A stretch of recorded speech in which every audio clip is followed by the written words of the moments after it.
Live from Escambia, Florida, it is Mosley Football Live, presented by Mosley Touchdown Club, powered by PCB Hobby. I'm David Hayes, along with Kyle Wright and Robert Fleming. Kyle, for some reason over here on my end, I don't know if it's just me, but I feel like I sound so super hot. A little loud on my end. Maybe it's just me, so we'll just keep on rolling. But beautiful high school, a beautiful Friday night here for some Friday Night Lights. I'm David Hayes, along with Robert Fleming and Kyle Wright for the Waborski Bradley and Fleming pregame show. Robert, how are we doing tonight? Doing great, guys. It's great. This is actually the first time I've been at this stadium before, the Emmitt Smith Field.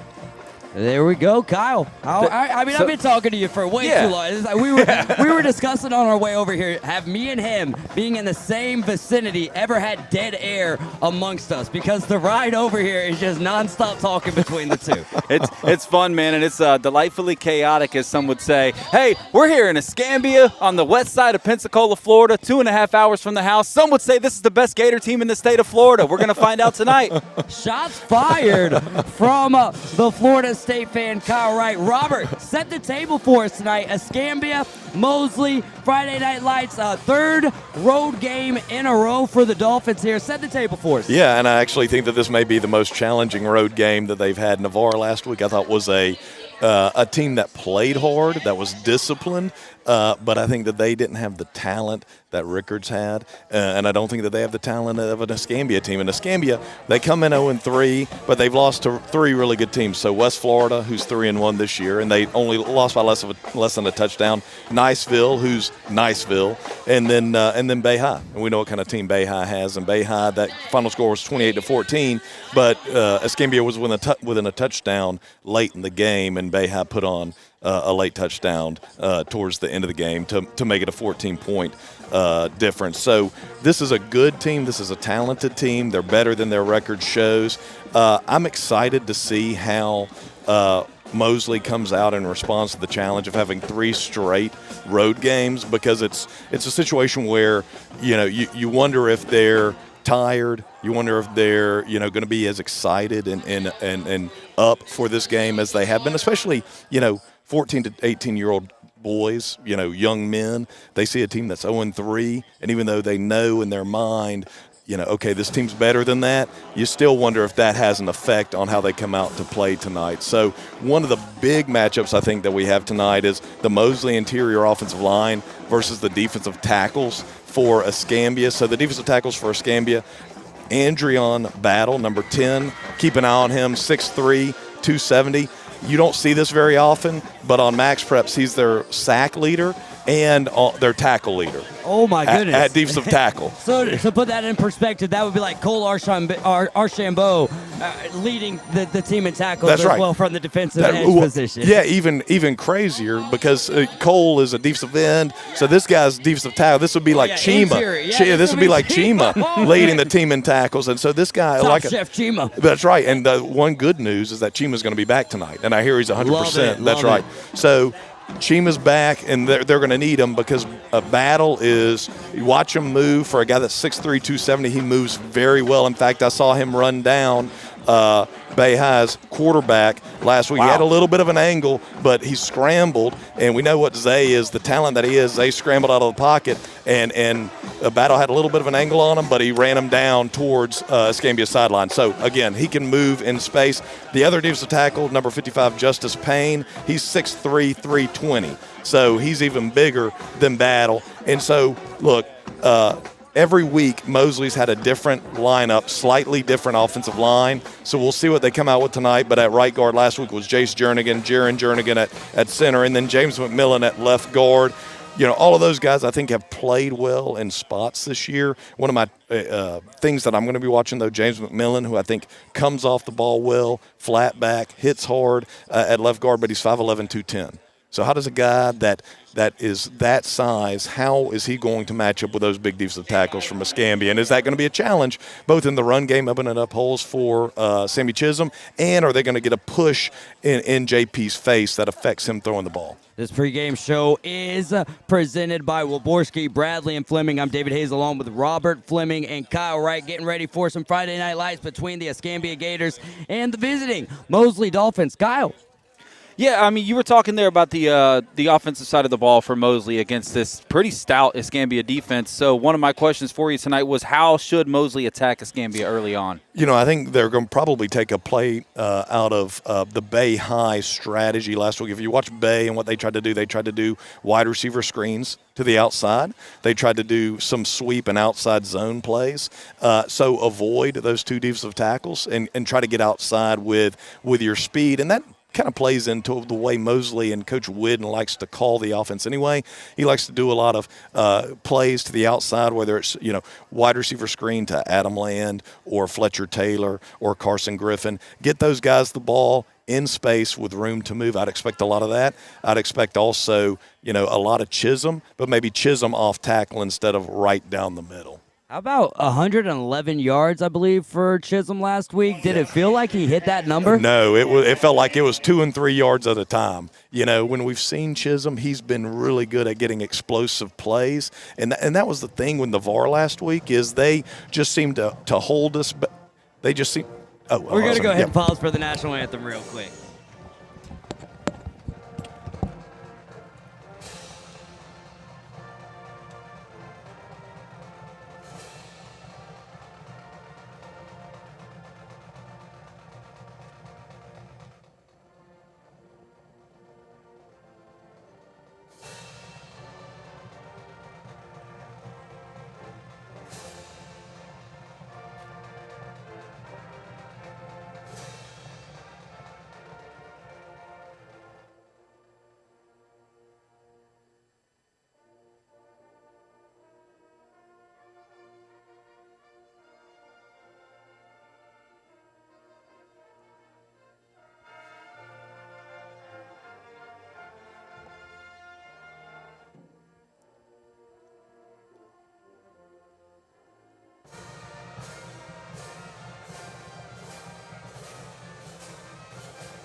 No fireworks this week. We got a comment over on you. There you go. All right, we are back here live after the national anthem for the Wyborski, Bradley, and Fleming pregame show here. Mosley Football Live. David Hayes, Robert Fleming, Kyle Wright, getting ready for some kickoff here for Friday Night Lights. Sorry to interrupt you there with the national anthem, Robert.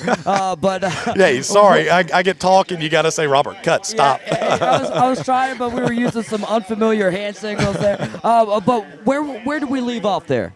So I think we were talking about just the strategy and Leave how it to a lawyer to know exactly, to pick up where we left off. Let's go. Yeah, I think we were talking about what's going to be the offensive strategy tonight, and I think it's going to be similar to what Bay High tried to do last week, which is get outside to your playmakers, and Mosley has plenty of those. And whenever you run zone or whenever you run to Cheemer, you're going to do outside zone and some more sweep type plays. Maybe the little pitch to Henson as he's coming around the edge, and just try to get away from those big guys, because I really do think the middle is the strength of their defense. Now let's go to the defensive side of the ball, because obviously we know there's no secret that the weakness on the defensive side of the ball this year has been the secondary, and tonight they're a tough task. Kayshawn Downs is averaging over 100 yards a game so far this season. How can Mosley try to limit that? Yeah, no, that's a great point. Kayshawn Downs, number 4. He's the guy to keep an eye on whenever they're throwing the ball. They try to get the ball to him.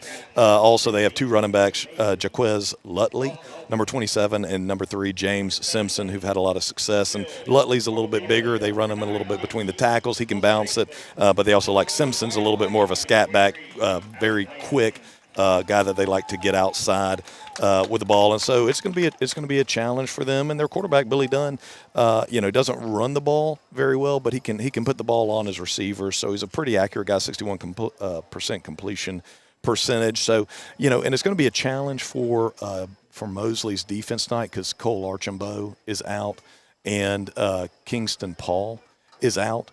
And so there are going to be some guys that are going to have to play a big role. And Cole is a huge huge loss. Jack Almond, number 16 at defensive end. We're going to need to look for him to have a big game tonight. Adam Land have a big game tonight. But it's going to be the same recipe, which is put pressure on the quarterback whenever they're throwing the ball, and make it where the secondary doesn't have to run with these receivers for quite as long, especially on and long plays. And I think you saw that last week where they're putting Fletcher and Adam in third and second and long to try to put pressure on the quarterback. Yeah. And there we go. We are getting closer to kickoff here. Still have about 5 minutes. Captain's getting ready to meet at the field. Give us someone who you think could be an absolute impact player, maybe a player that we haven't called on as much this year. So I think Chima coming back is going to be big. Somebody that we haven't really talked a lot this year because he's been injured. But Escambia likes to run the ball. We mentioned their 2 running backs. Chima being back at nose tackle, I think is going to be a big deal. The other guy that I think is going to play a role and made a couple of big hits is Kingston Dawson, number 34. He's kind of a smaller but quicker nose. We might see him actually at nose starting tonight because he's a little bit faster.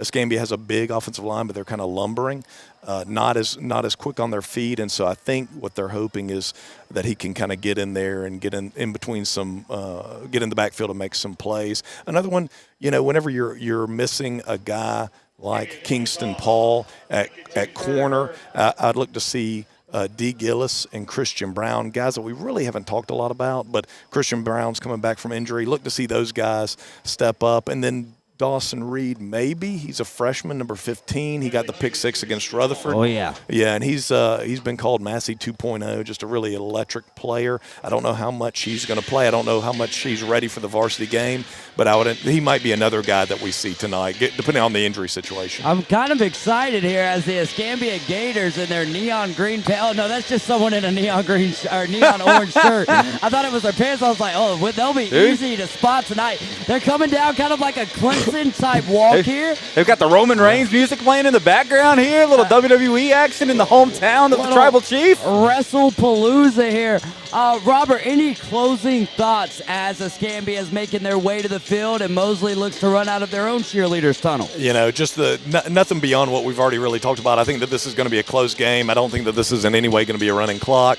I think that Mosley has their work cut out for them. I think if they don't make the mistakes that they made last week regarding the fumble at the goal line, Fletcher, the bad snap that put us back, and then a blocked punt, Mosley eliminates those mistakes. I think Mosley comes out with a win, but it's going to be a close game. Robert, as always, great to have you on the pregame show with us, and we look forward to chat with you next week. But first, let's get underway with some Friday Night Lights. Thanks, Robert. Thank you, fellas. That was the Waborski, Bradley, and Fleming pregame show. We're going to go ahead and take a quick timeout. When we get back, we'll thank our sponsors, and then we'll get ready for the kickoff. This is Mosley Football Live, powered by PCB Hobby. David Hayes and Kyle Wright on the call when we get back.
Waiting on David to make his way back. We are getting ready for kickoff here at Emmitt Smith Field in beautiful Pensacola, Florida.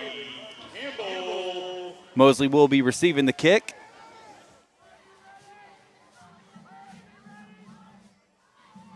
David is in an absolute wind sprint to get back.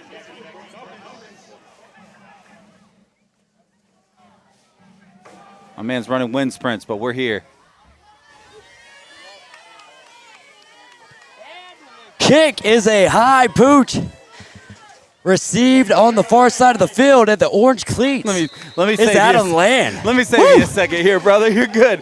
All right, our keys to the game. First of all, on the offensive side of the football, this is the house that Emmitt Smith built. So let's respect that house and let's establish Sammy Chisholm early and often. On the defensive side of the ball tonight, let's let our safeties be safeties. We got to find a way to crash the line of scrimmage so that our guys can stay back and be able to take away that long ball because that's what Escambia does best.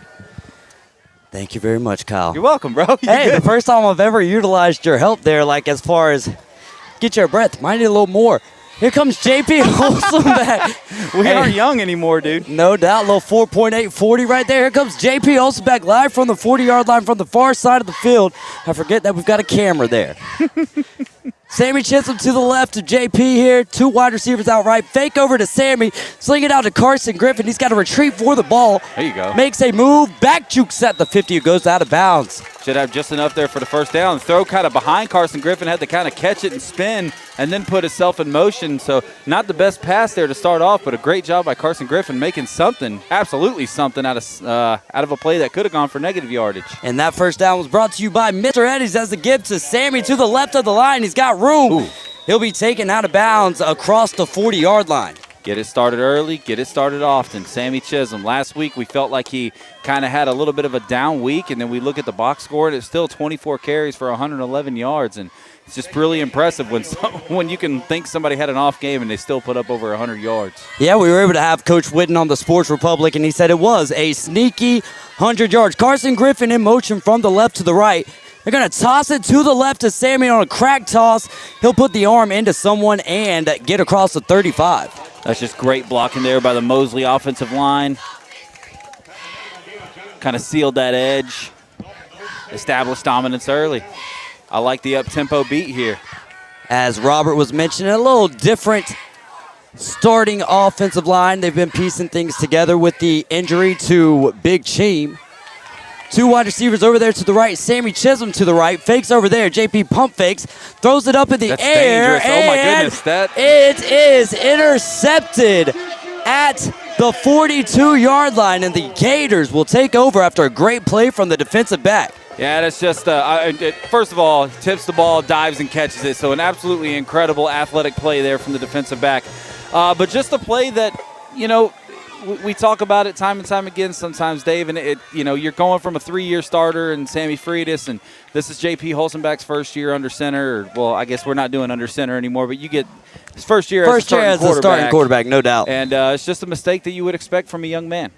Here comes Escambia, moving from the left to the right here. 11-13 left to go in the first quarter. It is a tie ball game. First defensive appearance here for the Dolphins. The Gators are led by quarterback Billy Dunn, who is a senior. Standing at 6'3", 190. He's definitely tall. They're going to fake the give, roll out to the right, and that pass will fall incomplete. From my vantage point, was that tipped? Off of the helmet. Off of the helmet there. Kind of another one of those dangerous passes. That ball gets tipped and kind of feels like it's in the air forever. And luckily for Escambia, it's going to hit the ground harmlessly. Yeah, live here at L.B. MacArthur Stadium, Emmitt Smith Field. I do like how, I don't know if you mentioned it, Kyle, while I was running to the bathroom, if you mentioned how the field dives into the nice little bowl here. It does look like we have a Bite Me Custom Treats penalty there, and that will march the Gators backwards. Again, we will be thanking our sponsors here. Just waiting on a little bit more oxygen to get inside of the lungs here. This is Mosley Football Live, powered by PCB Hobby. I'm David Hayes along with Kyle Wright. Big shout out to Jeffrey. Forget his last name, but he's running the cameras. Jeremy? Oh, Jeremy, that's right. Forgot we renamed him today. Here comes the Gators. Back to the offensive line. It'll be first in a while. Need to get to Mosley territory for a first down.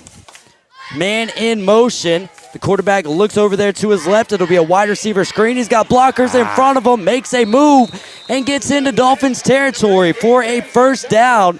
Brought to you by Mr. Eddie's Barbershop. Forgot to put the score bug on the screen. Amateur hour. 11. That's not an ideal start there by the defense. From the 49-yard line. First and 10. Two wide receivers split out to either side. Running back to the right of Billy Dunn. And we will hear a whistle. Does look like it's another Bite Me Custom Treats penalty. And they'll walk that back, signaling it was a false start. I didn't see anybody move, so I'm glad they did. 10:40 remaining in the first quarter, 0-0. Escambia on offense after the J.P. Olsenbach interception. Two wide receivers here to the right and to the left. Quarterback Billy Dunn's going to look to his left on the comeback route is number 4, who we talked about, Keshawn Downs. And he'll get pushed out of bounds after a nice gain on second down. Expect to see a lot of that number 4 tonight. It's going to be a big ask for these Mosley defensive backs to keep up with him. And it looks like it's going to be Christian Brown, kind of the veteran on that defense, taking the helm. And that's really what I wanted to see. So I'm glad that that's happening. He's going to, it's a tall order. We are live in the golfwithjay.com first quarter. He focuses on the 4 key components: grip, posture, plane, and pivot. First quarter brought to you by golfwithjay.com as the snap is to Billy Dunn. And that pass will fall incomplete as he was looking over there on the far side of the field for a little slant route. Big third down here. Good opportunity for Mosley to kind of just get that momentum right back. That'll bring up third and about 7 or 8, would you say? Yeah, but I think right at 10, actually, to be honest. Maybe 9. Yeah, you're right. But there's the chain signal 10, bro. It's within 10 for sure. We talked about it in the pregame show with Robert Fleming. Adam Land kind of coming in to seal that left edge.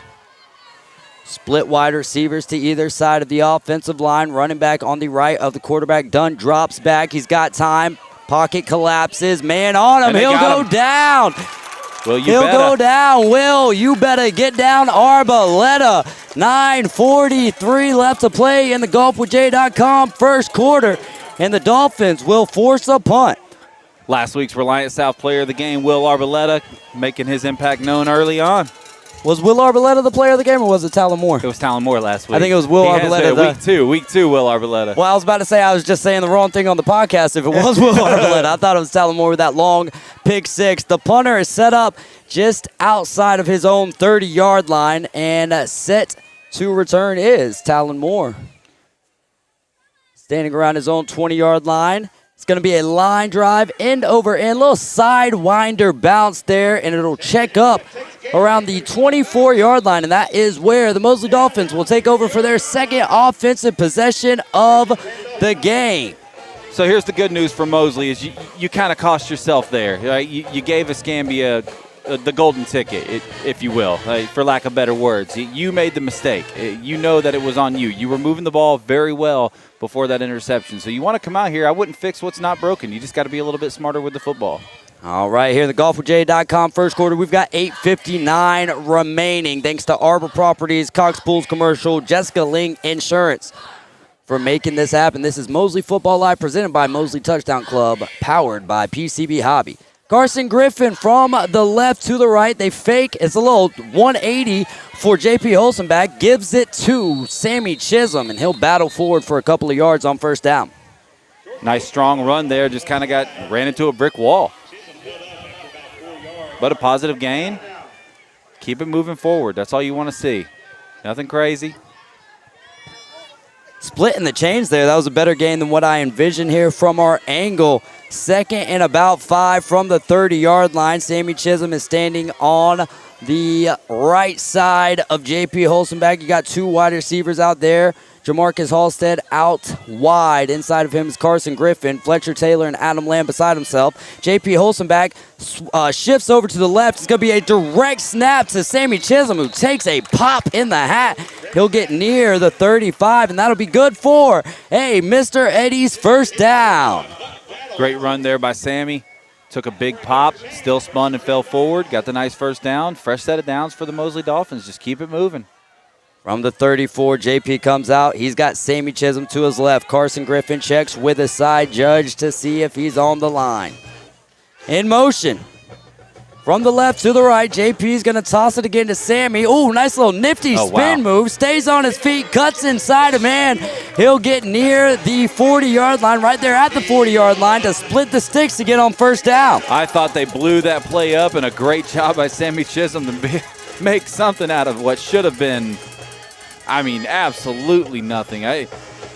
Will Arboleta in for Sammy Chisholm. He's going to get a well-deserved, a rare off play here for Sammy Chisholm. Will Arboleta to the right of his quarterback. Two receivers split out to either side of the offensive line. JP claps his hands, grabs a snap. He's going to toss it out to Adam Land, and those highlighter orange shoes go out of bounds just shy of the 45 for another Mr. Eddie's first down. Can we talk about the uniform combo tonight, Dave? Kind of our first look at the white tops. and the orange. Hey, Coach Whitten, if you do happen to listen to this back, a small or a medium Adidas orange polo will be fire. The large one's just way too big. It's like a pajama on me. It fits you good up top, but it's just so long. Here we go. Actually, I tried it on today. It does not fit me good at all. Oh. Three wide receivers in a kind of a trip, not bunched up, but trips over here to the left. Sammy is on his way over. Actually, that was Jamarcus Halstead. That's a good bootleg. And a bootleg naked out there for JP. No, bounces off of Fletcher Taylor's inside arm and will fall to the ground for an incomplete pass. Man, just a great play fake and a great pass there from JP. Maybe just a little bit behind Fletcher Taylor, but man, I bet you if you ask Coach Whitten, he expects Fletch to catch that ball 10 out of 10 times. Big fourth down coming up. Big fourth down here. This is gutsy. Big fourth down coming up for the Dolphins. Two wide receivers up there to the right. JP has everyone back up. This is Mosley Football Live. We're going to take a quick timeout. Mosley Football Live powered by PCB Hobby.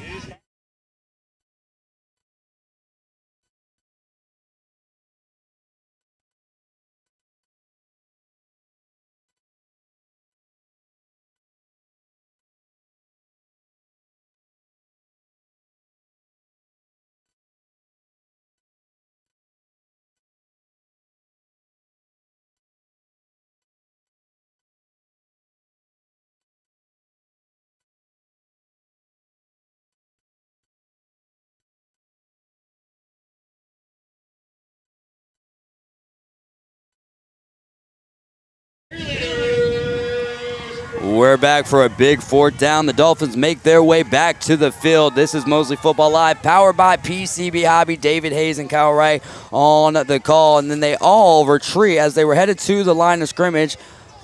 All 11 Dolphin players come back to the huddle to break the huddle as 11 and not 12 and not possibly get a illegal substitution penalty here.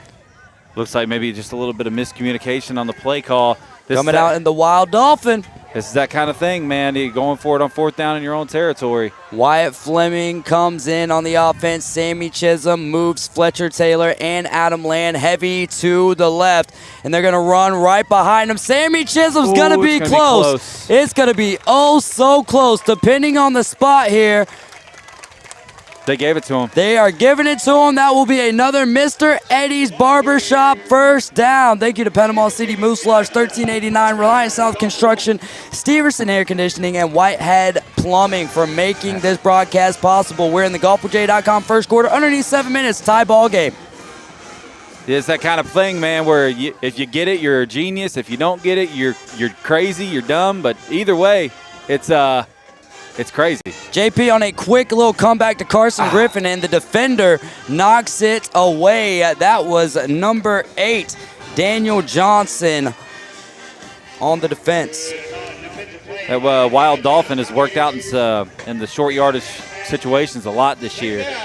Great job there by Sammy Chisholm, and an incredible play call. 6:32 remains here in the golfwithjay.com first quarter. 2nd and 10 from the 45-yard line. Ball on the near hash mark. 3 wide receivers out to the right side of the line, and Carson Griffin at the bottom of your screen. Carson Griffin is going to get the wide receiver screen. He's got a man in front of him. Oh! And he'll be just shy to bring up a big third down, third and short here. I think we had a missed block there, a mislead block, and if he picks up that block, Carson Griffin might get in the end zone. But 4-down territory back there. You have to imagine that this is probably also 4-down territory. Third and short. Yeah, if they went for it in minus territory, I think they will absolutely do it in plus territory. 3 wide receivers at the top of your screen. Adam Land in motion. It's going to be a give to Sammy Chisholm right up the gut. He'll fight for another Mr. Eddie's first down. Great job. It makes everything look easy. 5:45 remains in the golfwithjay.com first quarter. Did we get another timeout? Looks like a water break. We've got a Countryside Lawn Care, a Bay County water break. Give Matt Simmons a call at 850-896-4156. I know the grass is starting to slow down its growing process, but if you want year-round lawn care that's specialized completely by Countryside Lawn Care, Bay County, give Matt Simmons a call, 850-896-4156. That's got to be the best water break plug of the year for Countryside Lawn Care, because we haven't had a lot of notable water breaks. And what I mean by that is we're not notified they're a water break. They just got to sneak off, get you a little swaller, and here we go. It's nice weather tonight here in Escambia, though. It is. It's beautiful. And in defense of that, by the way, we haven't really been at Tommy Oliver a whole lot. It feels like it's been forever since we've been back at home, and looking forward to being back in our booth next week, Dave. Absolutely. 1st and 10 after the Mr. Eddie's first down. 5:47 left to go in the golfwithjay.com first quarter, live from L.B. MacArthur Stadium. The Dolphins are in Gators territory. 1st and 10. 2 wide receivers at the top of your screen. Adam Land here. No, that's not Adam Land because the cleats are not orange. J.P. Holzenbach's going to throw it, fires it into the hands of Fletcher Taylor. That'll fall incomplete. Bringing up 2nd down and 10 coming up. Maybe just a little bit too much heat on that ball. Either way, that's, Fletcher Taylor. Well, the first one was certainly catchable. That one, like a fastball, but you still want somebody like Fletch to catch that ball. 2nd down and 10. The entire Mosley offense looks over at Sean Maddox, Coach Whidden, and the coaching staff. Jamarcus Halstead at the top of your screen. Inside of him is Fletcher Taylor. Adam Land is the up back, and we'll get our 2nd time out of the first quarter. Mosley only having 1 timeout left. 5:34 remains in the golfwithjay.com first quarter. This is Mosley Football Live, powered by PCB Hobby.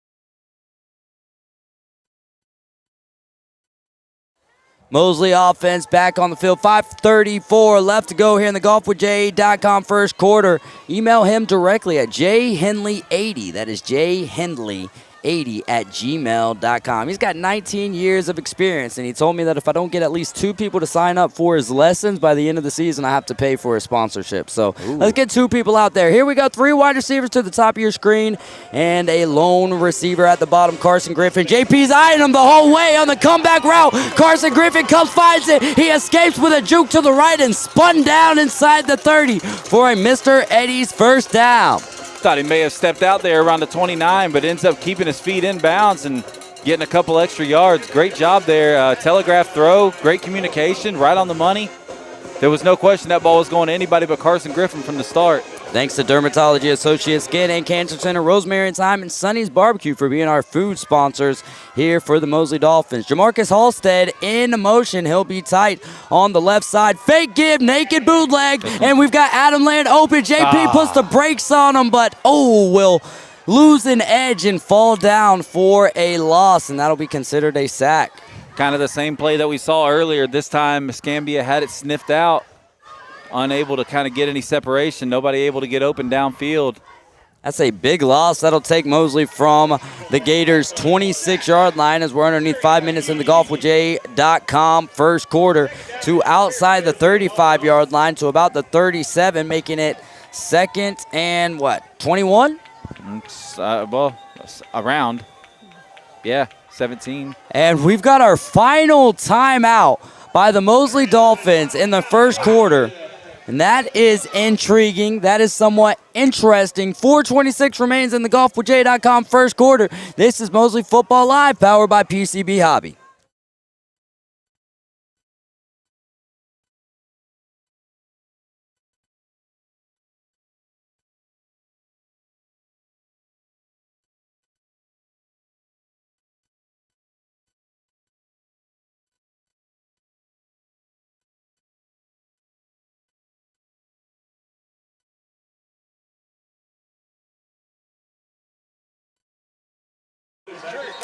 We're back here at Escambia, Emmitt Smith Field, inside of L.B. MacArthur Stadium. David Hayes alongside Kyle Wright. This is Mosley Football Live, presented by Mosley Touchdown Club, powered by PCB Hobby. Come check us out over there.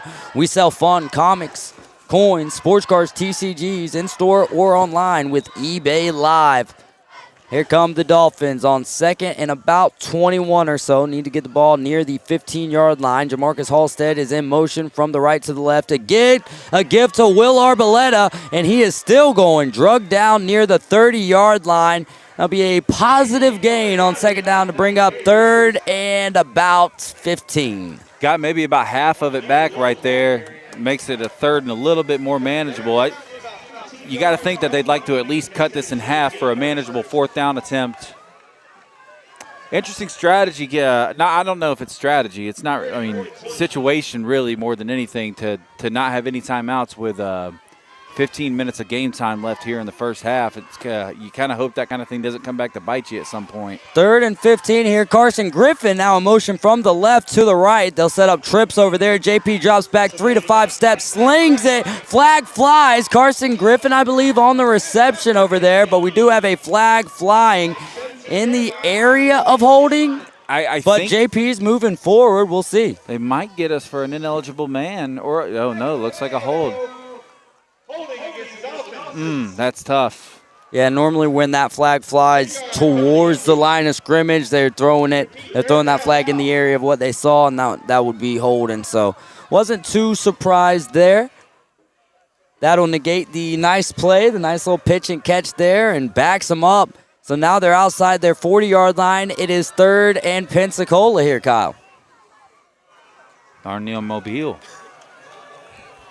Close to the Alabama state line here. We're on the west side of Pensacola. Sammy Chisholm to the left of his quarterback, J.P. Holzenbach. He'll sprint out to the left. J.P. looks his way, rolls to his left. He's got Carson Griffin wide open. He'll find him. It'll be a nice game, but it won't quite be enough. We might see the golden toe of Maverick Wright coming on for a field goal here. What do you say, Kyle? Looks that way to me.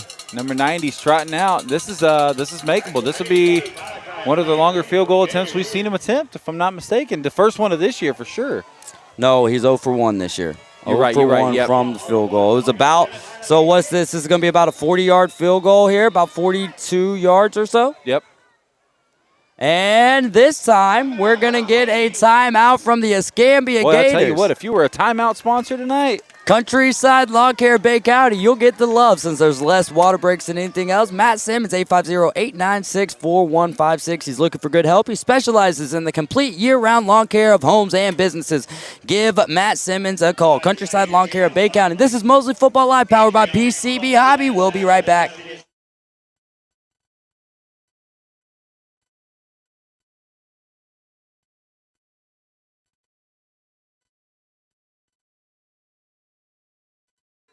We're back in a flash. You know what? It's nice not having to play the commercials in between, right? We just do the commercials live here on the broadcast. 40-yard field goal attempt back. Let's call it 41 here for Maverick Wright. 0 for 1 on the year. I believe it was around a 40-yard field goal in his first attempt. My goodness. Are we going to have back-to-back? Oh, I think we have an equipment malfunction possibly. So the referee telling number 22 to get in. Maybe he didn't have his mouthpiece in. Plenty of time for Maverick Wright to think about this one. Yeah, it's a double ice situation. Here we go. I hear more whistles. Another time. Can you call back-to-back? Countries, yeah, I think in high school football. Okay, I think just recently they made that a rule in the NFL because I want to say it was I think it would be a Titans-Patriots playoff game a few years back, like one of Tom Brady's final in a Patriots uniform. I think that's when they started making it to where you couldn't do back-to-back timeouts. I wonder when the last time we've seen all 6 timeouts in the first quarter. It feels like it's halftime. It should be halftime. I don't know if we've seen them used in a single half, let alone the first quarter. Here we go. Chestnut checkers, baby. Chestnut checkers. Just this drive right here, if you wouldn't believe it, we're still in the first quarter, 2:41 left. With all the timeouts used, though, really, I mean, they're bringing the offense back out, Dave. Oh, we're going to change it up. Let's use another timeout. They are going to have Maverick Wright on to kick the field goal here. Sorry, I saw JP. I forgot he's the holder, too. From the 31-yard line, adding the yardage of the end zone. It's a 41 attempt. Ball on the far side of the field. Snaps good. Holds good. Enough. Kick is up. Kick would have been good from 50 or 55. What a leg from the Golden Toe. What an absolute boot.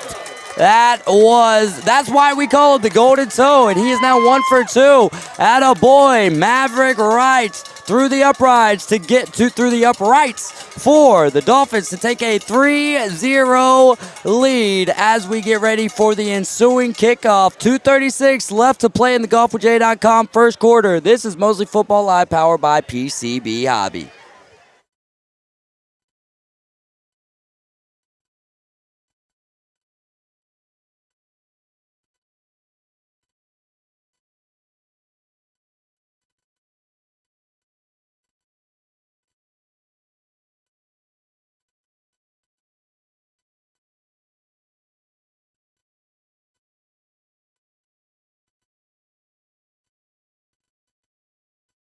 All right, Maverick Wright after the field goal, first one of his senior year. He's 1 for 2 on the year. He's got that ball teed up at the 40-yard line. Made that thing from about the Floribama shore.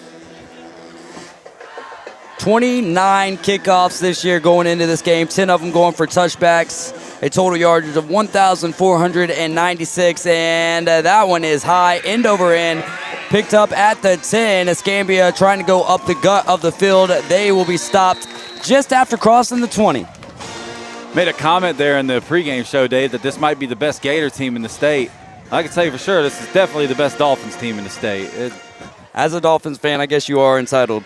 I do get to say that. To say that a little bit easier than talking bad about the Gators, but I haven't heard too many Gators fans. I would say that they're less delusional than what y'all were last year. Well, until the Memphis game, I think that's what reality slapped y'all in the face. And I ain't got no room to talk. Y'all beat us this year. It is what it is. I think for Florida State fans last year, it was more like a what is happening delusion. Yes, yeah, absolutely. I do not disagree with you, and it was a great way to kick off 2025 for them this year. All right, here comes the Gators offense from their own territory. 2:30 left to play in the golfwithj.com first quarter. Pressure is on. They're going to run it to the right side of the field, and the defense all over it. The man is still standing. The defense in to get a TFL. Mosley blows that play up. Wyatt Fleming in there to wrap him up. Nobody ends up taking him down, but I think Wyatt Fleming will get credit for the tackle. Great job reading that play. Number 16 there on the edge, which I don't have my roster on me tonight. You would think I would know by now. Wait, you're saying for Mosley? Yeah. Oh, that is Jack Amon. Left it in the taking over for Cole Archambault tonight, who is unfortunately out. A big name to be out for the Mosley Dolphins. 3-0 is the score. Under 2 minutes left to play in the golfwithj.com first quarter. And Escambia has 4 wide receivers out. Billy Dunn rolls out to his left. He's going to look that way, and he'll fire an incomplete pass, bringing up 3rd and long. Thank you to Zeke's Mediterranean Cafe, Waborski, Bradley, and Fleming. And I'm not sure if I mentioned you, Sonny's Barbecue. How about PCB Hobby? Visit us at 11939 Back Beach next to Florida Linens, or call us 850-320-8388. Also, Mr. Eddie's Barbershop, Beach House Sales and Development, Bite Me Custom Treats, Countryside Lawn Care of Bay County, GolfWithJ.com, Price and Sons Fencing, KL Skaggs Heating and Air, and of course, David and Kyle for sponsoring so graciously the 4th quarter. You're welcome, man, and thank you. 2 wide receivers to the top of your screen, and then you've got 1, 2 down at the bottom. They're going to throw it over the middle of the field. He's got his running back there, and he makes a very nice gain to make a 4th down decision. Are we going to go for it here? Are they going to go for it here? Or will they punt the ball back to the Dolphins? This is a tough decision to make. And it looks like they're going to bring the punt team out, which is probably the wise decision. Mosley made the call to go for it earlier. This one's just a little bit further. Looks like this will be about a 4th and 3. Smart decision to punt this ball. I'd like to see Talon Moore take this thing back if it's kicked deep enough for him to field it. Talon Moore, I don't know if he tacked on any extra punt return yards last week. I didn't update that one this week. Punter standing at his own 20-yard line. He will put the toe to the ball. Little awkward spiral there. Fielded at the 35 from the senior Talon Moore, who makes a man miss. He'll get across the 40-yard line for a nice return. Kyle, I was talking on the podcast, The Sports Republic with JD, about I forgot how much time Talon Moore missed last year, and he's jumped in, and it's been a huge, I mean, one of the lone, we've had some shining spots in the secondary, but we know that that's been a very dull spot of weakness for the Dolphins at some point. He's been a shining part of that secondary, especially with the long pick 6 last week. Yeah, I mean, Talon Moore, I believe, got hurt in either the 2nd or 3rd game. It was very early on. Yeah, little ankle injury. At the latest, he got hurt, missed the whole season. Kind of one of those impact players that Coach told us about. Sammy Chisholm on a give to the right side of the line. He'll get near midfield for a good 6-7 yard pickup on 1st down. Speaking of making an impact, Sammy Chisholm coming in has just been incredible this season. Has touched the ball no less than 25 to 30 times a game. He's been that workhorse. We talked all offseason long about who's going to take that LaCavion Jackson role. And, you know, obviously Sammy's not playing on the defensive side of the ball, but you're having to replace a lot of production in the run game. And Sammy's done a really good job so far this season. We got 2 wide receivers here at the bottom of your screen. Carson Griffin. Now Fletcher Taylor in motion from the left to the right. They are going to give it to Sammy Chisholm. He's got a hole opening up on the perimeter of the right side of the offensive line, and he'll have enough for a Mr. Eddie's 1st down. Just another great run there to the right side. Robert Fleming told us you're not going to be able to run it between the tackles on these guys, but if you can hit that edge, you might find some success. Mr. Eddie's Barbershop, Victoria, Avery, and the gang. They've got 2 great locations in Panama City. One in town off of Lisenby Avenue as you near 390. Also one out there past 79 near the Conservation Park. They do cash or checks only, walk-ins accepted, and they are great with the kids. And that's going to do it for the GolfWithJ.com 1st quarter. I'm David Hayes along with Kyle Wright. And this is Mosley Football Live powered by PCB Hobby.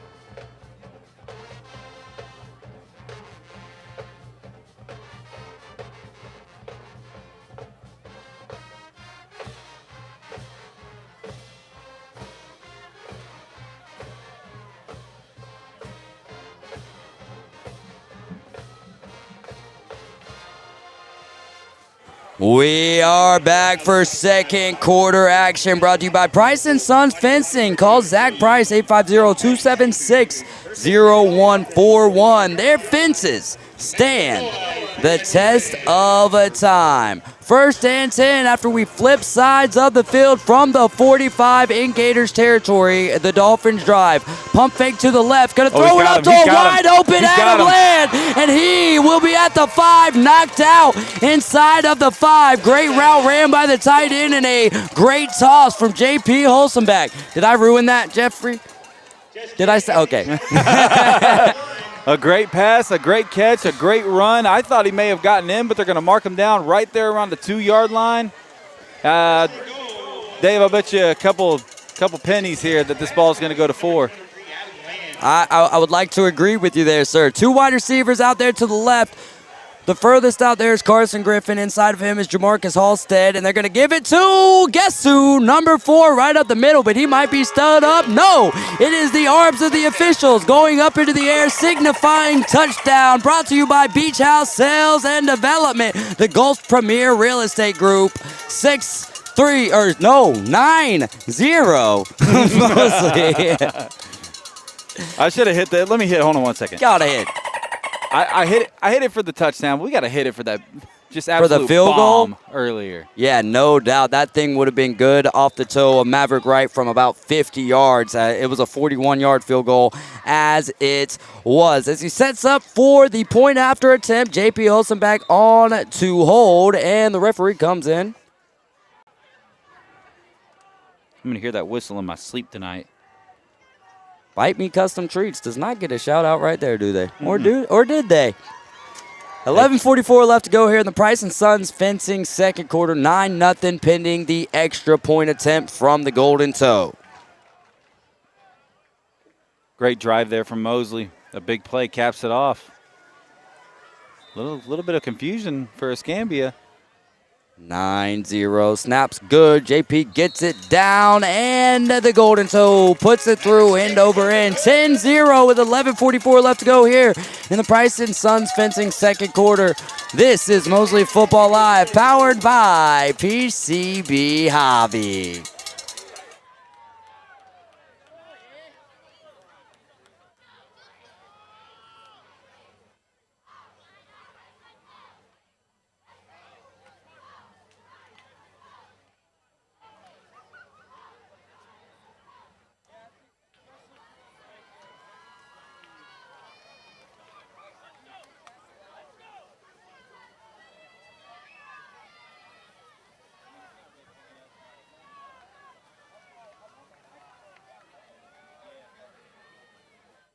It is 10-0, second quarter action, 11:44 left to play here. Maverick Wright has the ball teed up in the middle of the field at the 40-yard line. Set to return, our 2 return men for Escambia standing in between their 5-yard line and the goal line. And he puts some extra into that. It will be fielded inside of the end zone. No choice but a touchback. And that will be the 11th touchback of the year for Maverick Wright. I like the little shimmy that he hit there before he kicked that ball. He's on one tonight, bro. He is on one tonight. Kick that thing to Buc-ee's. He was 0 for 1 coming into that attempt, or going into that attempt earlier, but he was just a little left on his initial field goal attempt earlier this year. He had plenty of leg into that, so good to see him get the accuracy down and go 1 for 2. I'd love to see a lot more. He just doesn't get the opportunity with this aggressive offense. Yeah, coach doesn't like to kick field goals very often. I don't blame him, man. And not when you got an explosive offense. Big chance here for the Mosley defense to take control of this game. Man in motion for the Gators. They're going to fake it to him, and then they'll give it to the running back, who moves to the left side of the line, and it'll take 3 or 4 Dolphins, but they will get him down after a nice gain on first down for the running back. Yeah, cuts it in half there. Mosley kind of had it sniffed out. He makes a couple nice moves, falls forward, picks up a couple yards. That was Daniel McDaniel. That's a good football name, too. Daniel McDaniel on the carry. Danny McDanny. 3 wide receivers huddled up over there on the right side of the offensive line. Billy Dunn, the quarterback. That's a good name, too, by the way, Billy Dunn. It is. Billy Dunn to Daniel McDaniel. Nice combination there. 1 wide receiver on the bottom of your screen. They're going to look for the little screen on the right side of the field, and he makes a few men miss, and he will pick up a Mr. Eddie's first down. Good play call, good execution, great blocking. You got to have good blocking when you run those wide receiver screens. 10-0 is the score. There is under 11 minutes left to play. We are on the road tonight in Pensacola. Mosley visiting Escambia. Escambia 0-3 coming into this game. Mosley 3-1. They do have a common opponent. Bay High was able to take down both of these teams by about 2 touchdowns each here. So an interesting mutual opponent game kind of a rarity for high school until you get into the district games. Billy Dunn's going to give it to Daniel McDaniel. Daniel McDaniel shimmies back to the middle of the field, still on his feet, and he's going to make a few more Dolphins miss. He'll get near midfield as a pot of Dolphins will try their best to bring him down. I mean, that's just a great, great play. Kind of did that by himself. Big first down brought to you by Mr. Eddie's Barbershop there. Just very impressive running from Daniel McDaniel. He refused to say no. Bounced off the first tackle. I could have swore the 2 Dolphin defensemen had him dead to rights right there, and he spun out of that as well for a great carry. Billy Dunn's got Daniel McDaniel to his left. 2 wide receivers on the left side of the offensive line. Man now in motion. They're going to give it to Daniel McDaniel again, and that back has made some more room. In fact, it feels like he's making his own real estate, as you kind of mentioned a few minutes ago. Yeah, I mean, he's kind of doing it himself here. Some decent blocking and good tackle attempts, but this young man's he's finding the seam and he's making it count. I'll bring up second and very short here. Nope. They'll change that. That'll make it 1st and 10. Yeah, I thought he got it from here. 9:44 left to play. 10-0 ball game. Mosley leading the Gators from the Dolphins' 42-yard line. To the left of the quarterback, Billy Dunn, is Daniel McDaniel. They toss it out to him. He's been on fire this drive. Runs a man straight over, stays on his feet. He'll pick up 3 or 4, but that guy has shown elusivity and power on this drive. This is a great drive from Escambia so far. Slow, methodical, moving the ball. No negative plays yet. Second down from the 38-yard line. Need to get it to about the 30-yard line of the Dolphins. Billy Dunn has his running back to the right, and then 3 wide receivers tripped and bunched up to the right of the offensive line. They're going to fake the give, sling it out on a screen to the top of your screen, and he's got some moves. Huh? He's got some room, rather. Tripped up out of bounds by the senior Talon Moore. Thought maybe had a case for a block in the back right there, but regardless, big play from Escambia, and they're threatening. Big first down brought to you by Mr. Eddie's Barbershop. 10-0, underneath 9 minutes left to go in the Price & Sons Fencing second quarter. And they are on a good drive, kind of led here by Daniel McDaniel. But on that play right there, that was Chris Dunn, the running back, the junior running back there. McDaniel. Or was it Jacquez Lutley? Somebody in blue and orange. Billy Dunn's got, they've got a little trickeration going on. Billy Dunn decides to keep it. He's brought down, but he does get back to the line of scrimmage there, bringing up 2nd and 10. Mosley had that play read either way. They had a guy on either guy that could come away with the football, and Will Arboleta just makes a big hit. Big offensive line here for Escambia as we approach the 8.5-minute mark. Again, your score 10 Mosley. The Gators of Escambia 0. Running back to the right of Billy Dunn. He's got 3 wide receivers at the top of your screen, 1 alone to the bottom. Awaits the snap. The right tackle. Play clock's running down. Standing all the way up. 5, 4, 3, 2. Gets the snap off. Looks to his right. Billy Dunn's going to throw it on a little comebacker route to number 4, Kashawn Downs. And Kashawn will... stepped out at the 11, so that'll make this very close here. 3rd and very short coming up for the Escambia Gators, who've been, short yardage situation seems to benefit them here. Yeah, absolutely, especially the way they've been running the football on this drive. I wouldn't change a thing, to be honest. Play clock winding down. 15 seconds left to go here on the play clock, and approaching the 10-second mark. Escambia does have 1 timeout left. Underneath 10 seconds, they've got 2 wide receivers to the right. Now a man in motion. They're going to hand it off to Daniel McDaniel. Daniel McDaniel's going to run into the end zone, and that'll be a Gators touchdown brought to you by Beach House Sales and Development. And that'll tighten this ball game up. It is now 10-6 pending the extra point. That drive right there was all Daniel McDaniel. Kind of just did it by himself, put the Escambia Gators on his back and said, this is my team. And if you're going to play running back here at Escambia with the lore that comes from here, the field's named after one of the greatest running backs in NFL history, Emmitt Smith. If you're going to play running back here, you better be good. And he carried the team on his back on that drive.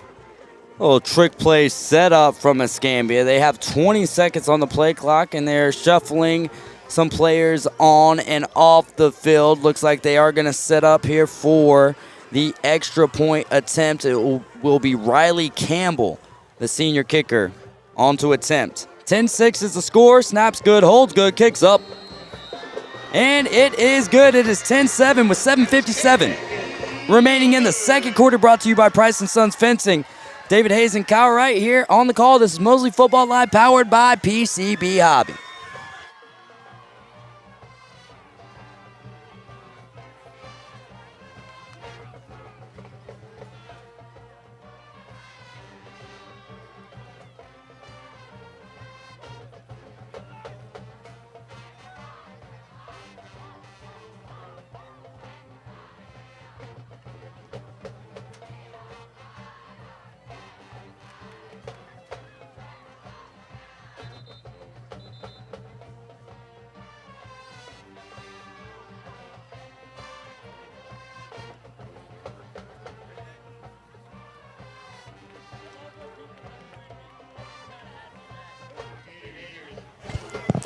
Welcome back to a 10-7 ball game here, live from Escambia.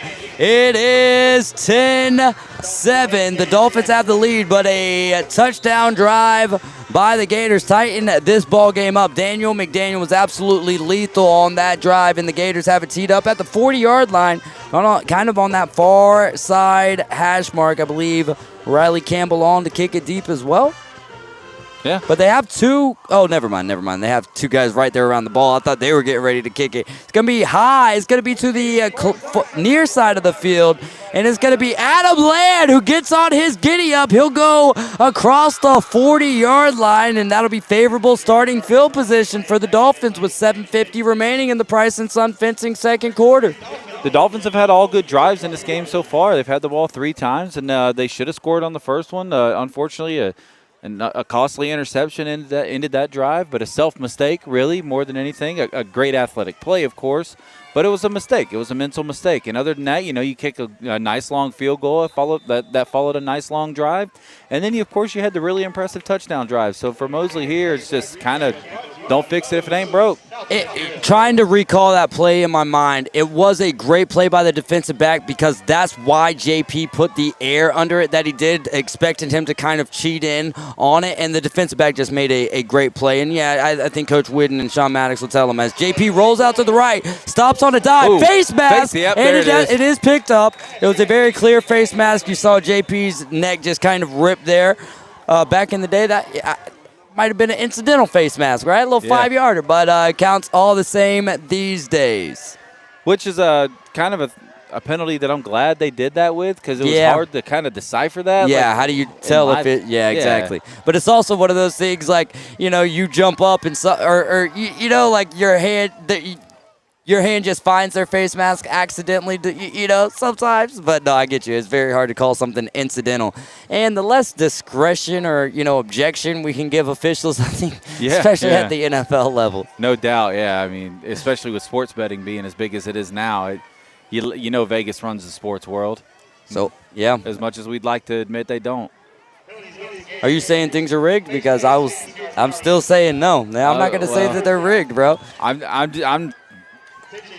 That's First just down. me. Here we go. Down. First and 10 inside the 45-yard line. This is not a podcast. This is a broadcast. 2 wide receivers split out to either side here. JP's going to give it to Sammy. He's got room. He's got blockers in front of him. Comes back to the inside of the field. He'll go down inside the 30-yard line after the Mr. Eddie's first down. And who is that face mask penalty brought to you by? No, that one and the one we're about to get here was brought to you by Bite Me Custom Treats. Yeah, that play is going to come back, unfortunately, on a hold. I think Big Cheem, unfortunately, kind of missed a couple weeks of action, kind of trying to knock some rust off. Had a handful of a blue jersey right there. takes away a pretty nice run from Sammy. Back Bite Me Custom Treats, man. Best of Bay. Give him a call. Check him out on social media. Adam Goff, Carla Goff. Incredibly talented. Way more talented than me. BiteMeCustomTreats.com. It'll still be first down here.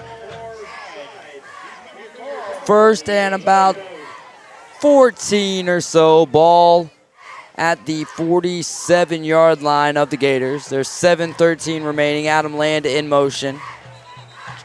Whistle flies again, and guess what? Bite me. It's another penalty, Kyle. Yeah, this one's going to back him up a couple yards. Oh, little offsides action, okay. All right, get them offside, so that'll push them back inside of the OLS by a yard, making it 1st and 9 here with 7:08 in the Price & Sons fencing second quarter. I saw the old lineman twitch. I didn't realize it was a reactionary twitch, so great job there. Great way to keep your head in the game. Make a good mental play. JP Holstenbach has Will Arboleta to his left.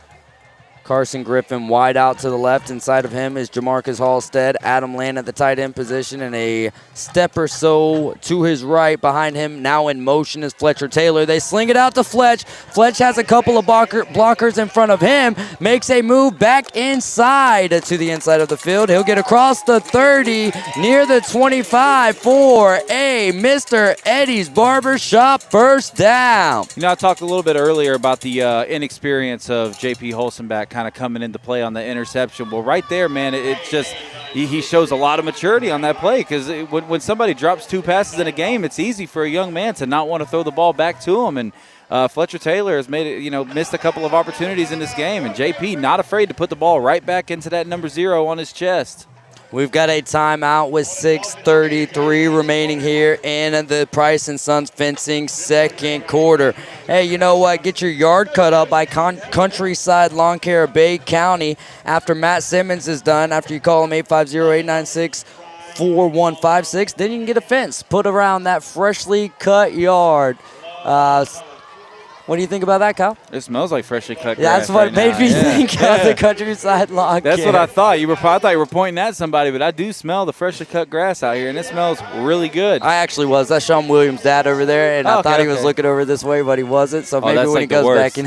That's like the worst, isn't it? The worst feeling no, I was like, we'll just keep on moving here with the broadcast.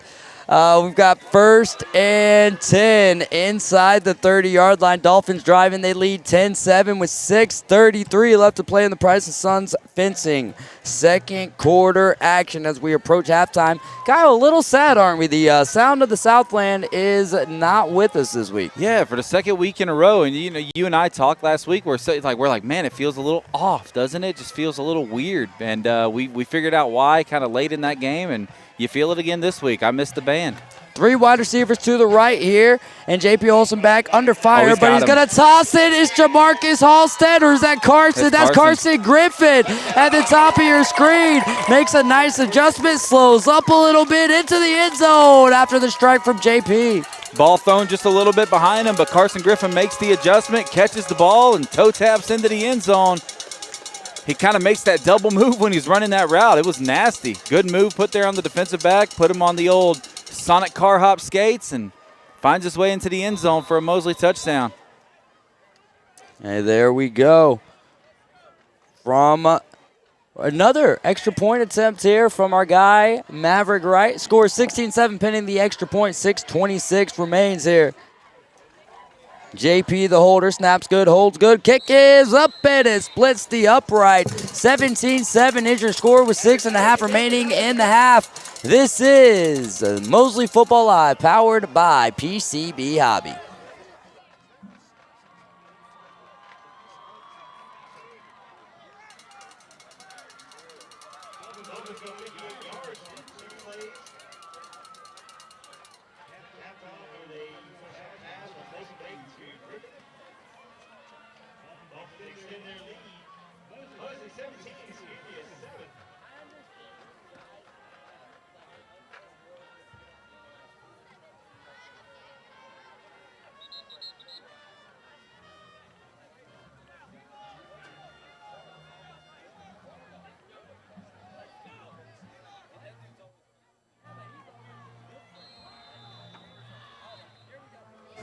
We're back here. Ball lays at the 40-yard line as the Golden Toe. Maverick Wright's going to go ahead and pull that up to tee it up. 6:26 remains here, 17-7. Live from Escambia. We're at Emmitt Smith Field here, LB MacArthur Stadium, and the score 17-7. Kyle, what have your thoughts so far on the Dolphins? I thought they've played great so far. I mean, Escambia had the one long drive there on the feet of Danny McDaniel, and other than that, Mosley's played great on both sides of the football. I did it again. I pointed that shot one more time. You got it that time, didn't you? Did No. you? No. Oh, no. Not 0 for 2. 0 for 2. If we're going to back this up a little bit here. Bite Me Custom Treats penalty on the kickoff. Interesting. Don't see that very often. From the 35, ball's teed up there, 17-7. Escambia does have one timeout left here. Still weird to look up there and see a 0 on the left side under the timeouts. And Maverick puts his toe into that. It'll be returned near the 10-yard line. He's aiming for the far side of the field. A seam opens up, and Fletcher Taylor's able to bring him down just across the 35-yard line, and that'll be a nice return for the young Escambia Gator. All right, big drive for both teams right here. Kind of a tone setter right before half. You got 6 minutes left. That's a lot of time. For Escambia, you got a chance to kind of cut this to a one-score lead for Mosley and take the ball in the halftime. You're going to get the ball after half. And for Mosley, you got a chance to make a big stop and get the ball back and try to take a 3-score lead before half. So big tone setter. If I'm the Escambia band, I'm hoping that we're not throwing any Hail Marys towards the middle of the end zone because they are right behind. Oh, goodness. Yeah, no, they are almost on the field. 2 wide receivers split out here to either side of the offensive line after number 9 is in motion. Billy Dunn is the quarterback, looks to that far side of the field, throws a strike to the slant. Christian Brown in on the tackle, along with Wyatt Fleming, who's filling up the stat sheet. Both of those guys, really, but Wyatt Fleming, I think, had 7 more tackles last week. Yeah, I texted a former Mosley alum about him last week, and I won't talk too much about it here on the air, but I was like, I don't think he's getting the looks that he should be getting right now because Wyatt Fleming is just – he's a ball hawk, man. He's an absolute stud on the defensive side of the ball. Oh, every time he is somewhere. His hat is somewhere. You see that number 11, somewhere around the ball as number 33 is in motion. Billy Dunn's got pressure on him from Kane Colbert, and good play from the secondary there. I believe that was Christian Brown on the PBU, the pass breakup there. Great job there on the defensive side of the ball. Very, I don't want to say fortunate. Could have been close to a roughing the passer. Didn't get the call ultimately on the offensive side of the ball. And we got a Dolphin down as well over on the far side of the 45. That was Kane Colbert in on the pressure to make him get rid of that. And we've got 3rd and short here. This is Mosley Football Live, powered by PCB Hobby. We'll be right back.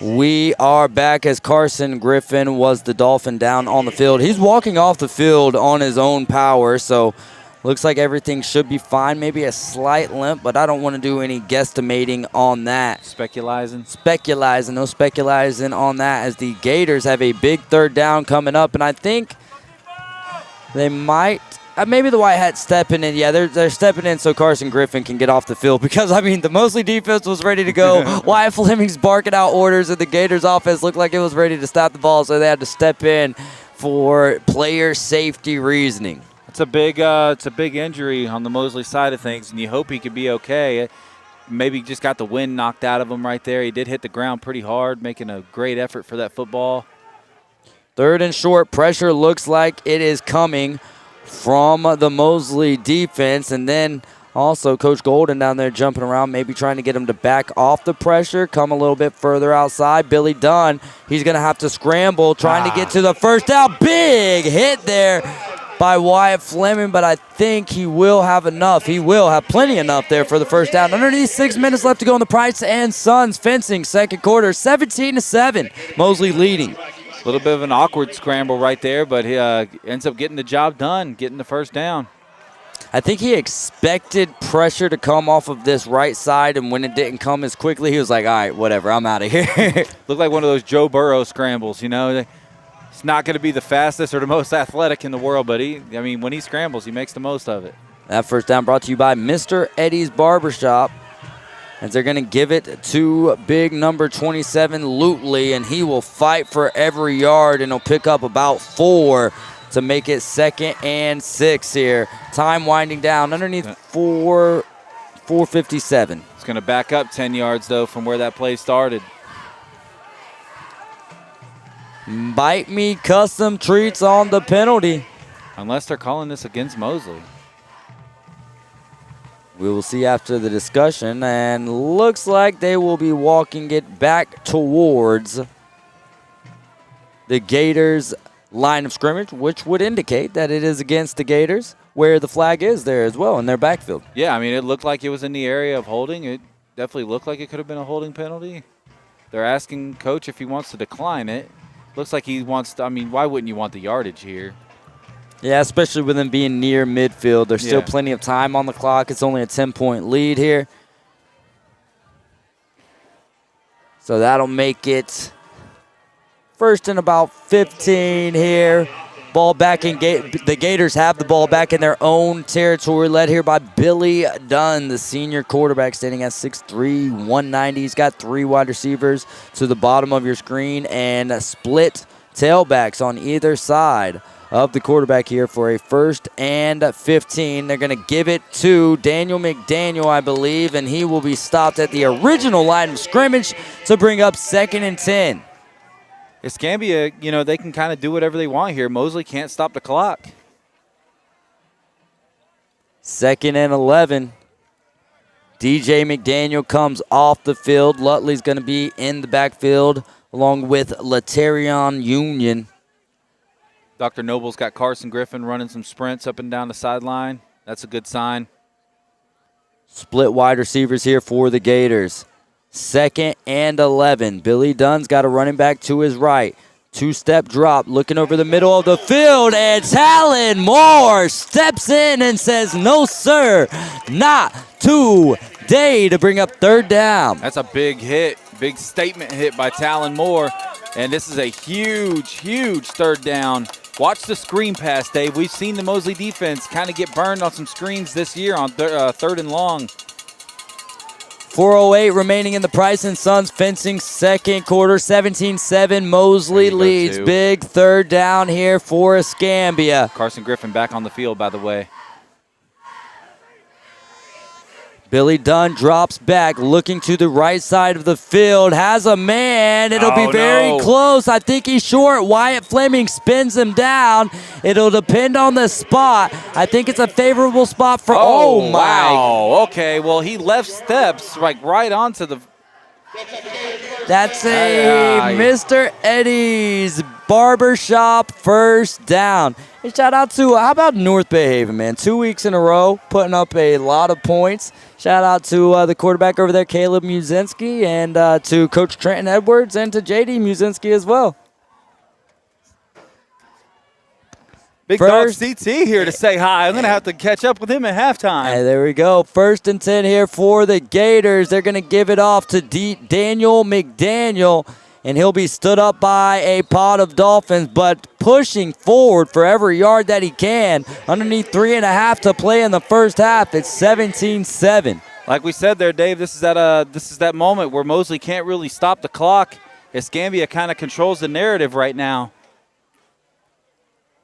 Little switcheroo, little substitutions there for the Mosley defense here. Time winding down, 2nd and 5. Ball at the 35, 34-yard line of the Mosley Dolphins. Escambia driving here, 17-7. The Gators have 1 timeout on the clock. Split tailback in the backfield. Billy Dunn throws it to the right side. That ball was batted down by Fletcher Taylor, who was in on pressure. Little Dikembe Mutombo right there. Little Sergi Blocka. Big Fletcher Taylor coming off the edge, knocking that ball back to midfield. That was a very heads-up play right there. That'll bring up 3rd and 4 here, 3rd and 5. The Gators need to get the ball inside of the Dolphins' 30-yard line. 2:42 after the incompletion is showing on the game clock. Play clock down to 10 seconds here. Man in motion for the Gators. They are going to give it to Daniel McDaniel. He follows the right side of the line, squirms his way back to the line of scrimmage, but will go down. Possibly a TFL tackle for loss or back to the line of scrimmage there. All right, now this is an interesting situation here. 4th and about medium. You're in no man's land. You got to assume they're going to go for it. Oh, yeah, you absolutely go for it right here. I don't think punting does anything for you except for – because if you punt right here and you punt it into the end zone, what's that, a net of 15 yards? Yeah, right. I mean, there's no sense unless you're just trying to – I don't know. I would expect them to kind of wind this play clock all the way down as far as they can and then use a timeout before they draw up a play. And it looks to me like that's what they're going to do. Yeah, I would let that go all the way down to the final second, though, when I'm in a game like this. I know every second matters, but here's where I differ. If my intention is to go for it here, then yes, I call the timeout as soon as I can because I want as much time as possible. If my intention is to kick it to you, then I want every second off of that clock, especially knowing how we've seen some of these drives be in the quick strike category, right? Especially after what we saw from the pitch from J.P. Holstenbach to Carson Griffin. I don't call a timeout right there. Yeah, fair enough. Or I call the timeout. I do what you said, though. I wait till the final second if my goal is to give you the ball back. Yeah, absolutely. Yeah. But, I mean, at the same time, Dave, I mean, if you do get this first down, you want as much time as you get. Every second matters.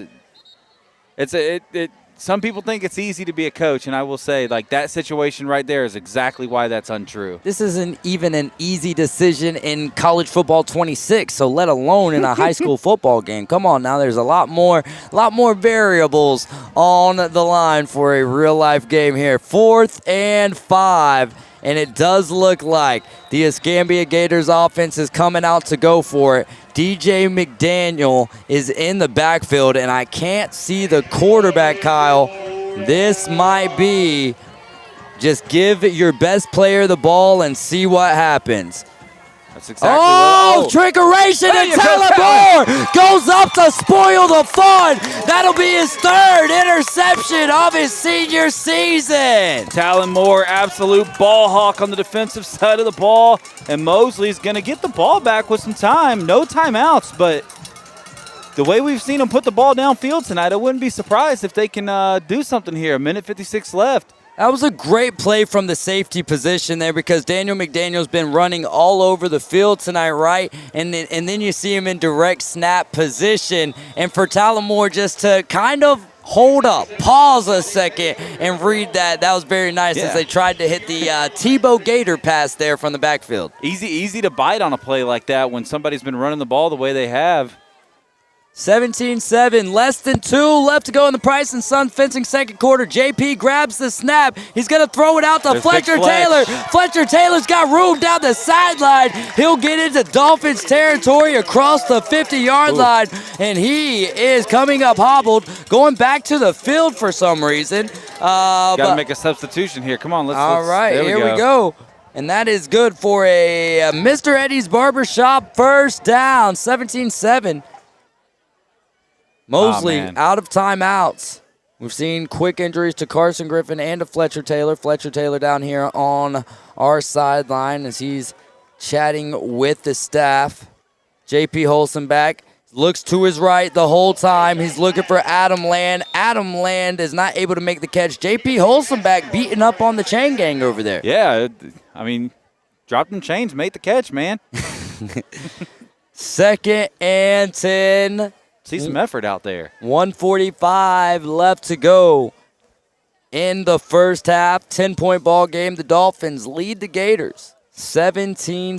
JP's got his running back Sammy to his left. 2 wide receivers split out to either side. Pausing the action as they all look over to Coach Tommy Joe Whidden. Clap, snap, slant, in and out of the hands of Jamarcus Halstead, the intended receiver. And that'll bring up 3rd and 10 here for the Dolphins offense. Put some mustard on that ball. We've seen Jamarcus Halstead make some incredible catches this season. Not able to reel that one in. That ball came like a Nolan Ryan fastball, a little Paul Skeens. At an express rate right there. Sammy Chisholm on the left hip of J.P. Holstenbach. 2 wide receivers split out. Press coverage up top against Carson Griffin. JP looks at the bottom. Jamarcus steps up to make a grab. Cuts back inside. Will still have enough for the Mr. Eddie's Barbershop first down. Underneath a minute and a half here, and time is rolling. So is this Dolphins offense. 2 receivers again. Tempo picks up. Jamarcus Halstead. Adam Land at the bottom of your screen. Jamarcus might have gotten a little head start there, and he'll make a nice little comeback. JP finds the outside shoulder. He'll make the grab and go out of bounds inside the 25-yard line for another first down, brought to you by Mr. Eddie's. We just got done saying we've seen Jamarcus Halstead make some incredible plays this season, and back-to-back big first downs for him right there, and the clock has stopped at 1:24. Empty backfield. JP looks to the left, comes back to the right. Game. Fast Adam Land dances inside the 5. He'll get near the goal line, and that'll be his second almost touchdown. But my friend, you might not be old enough to smoke. That is close, but no cigar. Oh, you gotta be 21 now, by the way. Yeah, absolutely. This land was not unless made you play for and me. Alabama or Tennessee, and you played on the third. Well, then you could be a 30-year-old senior nowadays. Hot About dog. a minute left here. Mosley, you want to kill some clock here. Yeah, Kill some clock here. Let's let this thing bleed down a little bit. Underneath a minute left to play in the Price & Sons fencing second quarter. 10-point lead for the Dolphins as they are on the doorstep. They give it to Sammy Chisholm. He tries to slither his way into the end zone. Touchdown, Mosley Dolphins. Brought to you by Beach House Sales and Development. You should wait till after I say mine. Touchdown! And then I like it better when you're reading over it. It sounds good. Hey, does it sound? I have no idea how it sounds. I don't know. I've never listened. I have no idea. Well, here. 47.6, and all of a sudden, Escambia, via the scoreboard, has taken a 23-17 lead. But the score is actually 17-7. Pending. So it's 23-7. 23-7 here. Mosley's going to go for 2. JP's going to roll out. He'll find...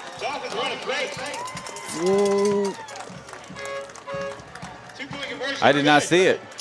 May have been Fletcher Taylor. No, that's not Fletcher. I believe that is Kane Colbert. Kane Colbert there on, if it's not 5, it's 6. Which would be Eli? He didn't look tall enough to be Eli. It is Eli Zedeker, though. Nice. And that'll make the score 25-7. 25-7. Well, if you look at the scoreboard, it says 20-23. Oh, well. We got some home cooking going on. Just kidding. Close game. 47.6 left to go here. It is 25-7.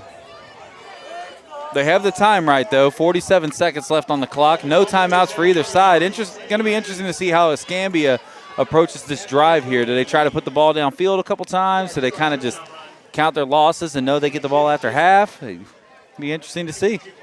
I know one thing, Kyle. One thing we can always do, count your blessings. Name them one by one. I like it. We'll start now. Hey, here's a blessing. The golden toe of Maverick Wright. This ball teed up at the 40-yard line, and he approaches, puts the toe to it, and that's got some mustard on it, as it will be fielded in the end zone for yet another touchback, Kyle. All right, here we go. 47.6. What do you think they do here, Dave? If you were Escambia, if you were the coaching staff, bro, I'm down 18 seconds, points. We're trying to score. We're putting the ball down. We're trying to score. Okay. We're trying to high school football. Yeah, absolutely. But 25-7, unless, here's the thing.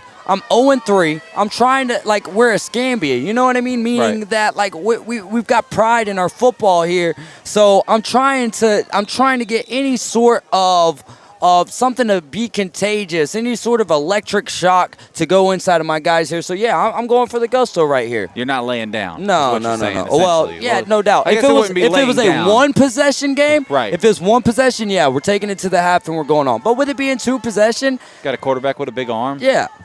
And they've been running the ball so well. Daniel McDaniel to the outside takes a big hit across the 30-yard line. That'll be enough for a Mr. Eddie's Barbershop first down. I think the clock's going to stop on the first down, but I don't think he got out of bounds. So the clock, there we go.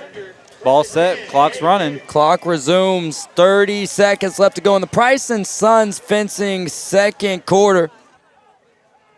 Time rolling.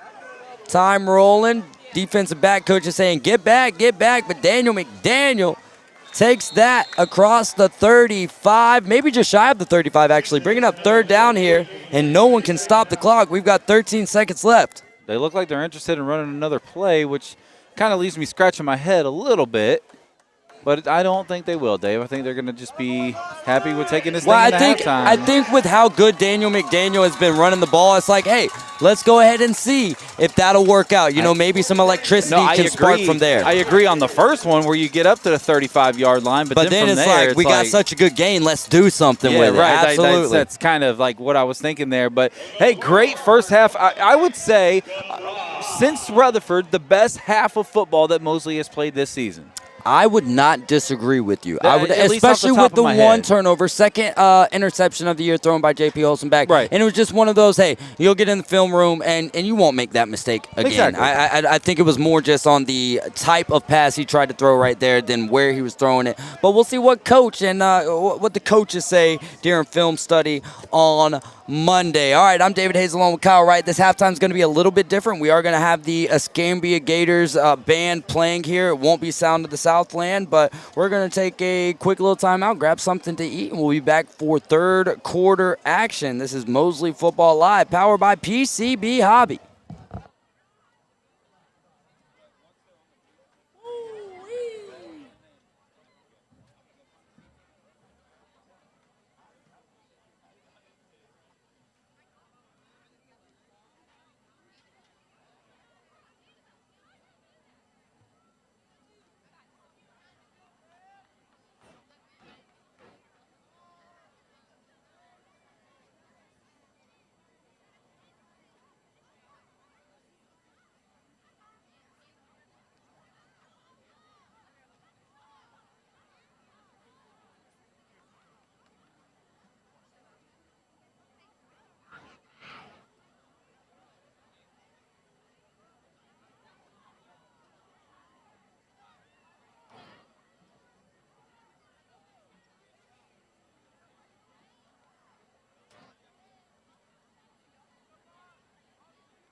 All right, welcome back as we get ready for some second half action here. Want to thank all of our sponsors. This is Mosley Football Live, presented by Mosley Touchdown Club, powered by PCB Hobby. Thank you to Arbor Properties, Cox Pools Commercial, Jessica Ling Insurance, Panama City Moose Lodge 1389, Reliance South Construction, Steverson Air Conditioning, Whitehead Plumbing, Dermatology, Associate Skin and Cancer Center, Rosemary and Thyme, Sonny's Barbecue, Tzatziki's Mediterranean Cafe, and Waborski, Bradley and Fleming. We've got a 25-7 ball game here. Mosley on top of the Gators as we're on the road. Kyle, we're getting ready here for the KL Skags Heating and Air Conditioning third quarter. No job too big or small for them. Give them a call. Give Chris a call at 850-238-5414. Kyle, we've got about 2 minutes before we get to third quarter action. What's been hot? What's been cold for the Dolphins? We'll start cold here, Dave, and I really don't think there's a whole lot to nitpick on tonight so far. I've talked to a few of the masses here. Of course, I talked to Robert Fleming. I talked to Mr. Christopher Todd about the game for a minute, which shout out to CT and JT for making the drive from Callaway as well. Yes, sir. Good to see them. I've been talking to some people. This is, like we said, to close out the half, the best half of Mosley football that we have seen since that Rutherford game.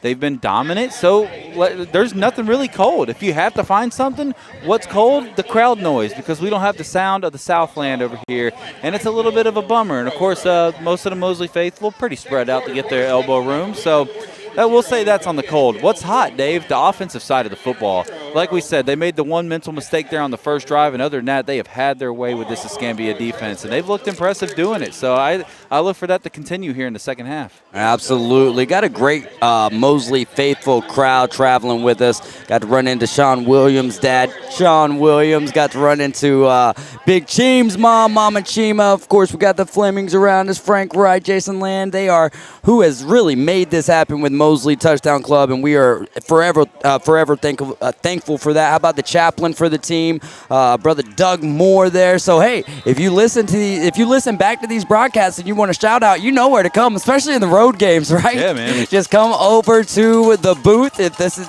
come over to the table. Come to the table where it's like you look at it sometimes, you're like, wait, what is going on over there? Why is that little skinny dude jumping all over the place and using his hand, flailing his hands like he's something's wrong with him. What's going on? And you got the big dude kind of just throwing his hands up in the air, screaming into the microphone. Trying to do the best Coach Whitten impression, throwing the headset down. Leanne's like, whoa, we didn't buy those for that. How about we've got Coach Whitten's younger generation, the next generation of the Whittens standing over here to the right of us. I saw the jerseys. You got number 2 and number 7. They say Whitten on the back. I'm like, I wonder. Let's put 2 and 2 together here. But that just makes 4, but not forever.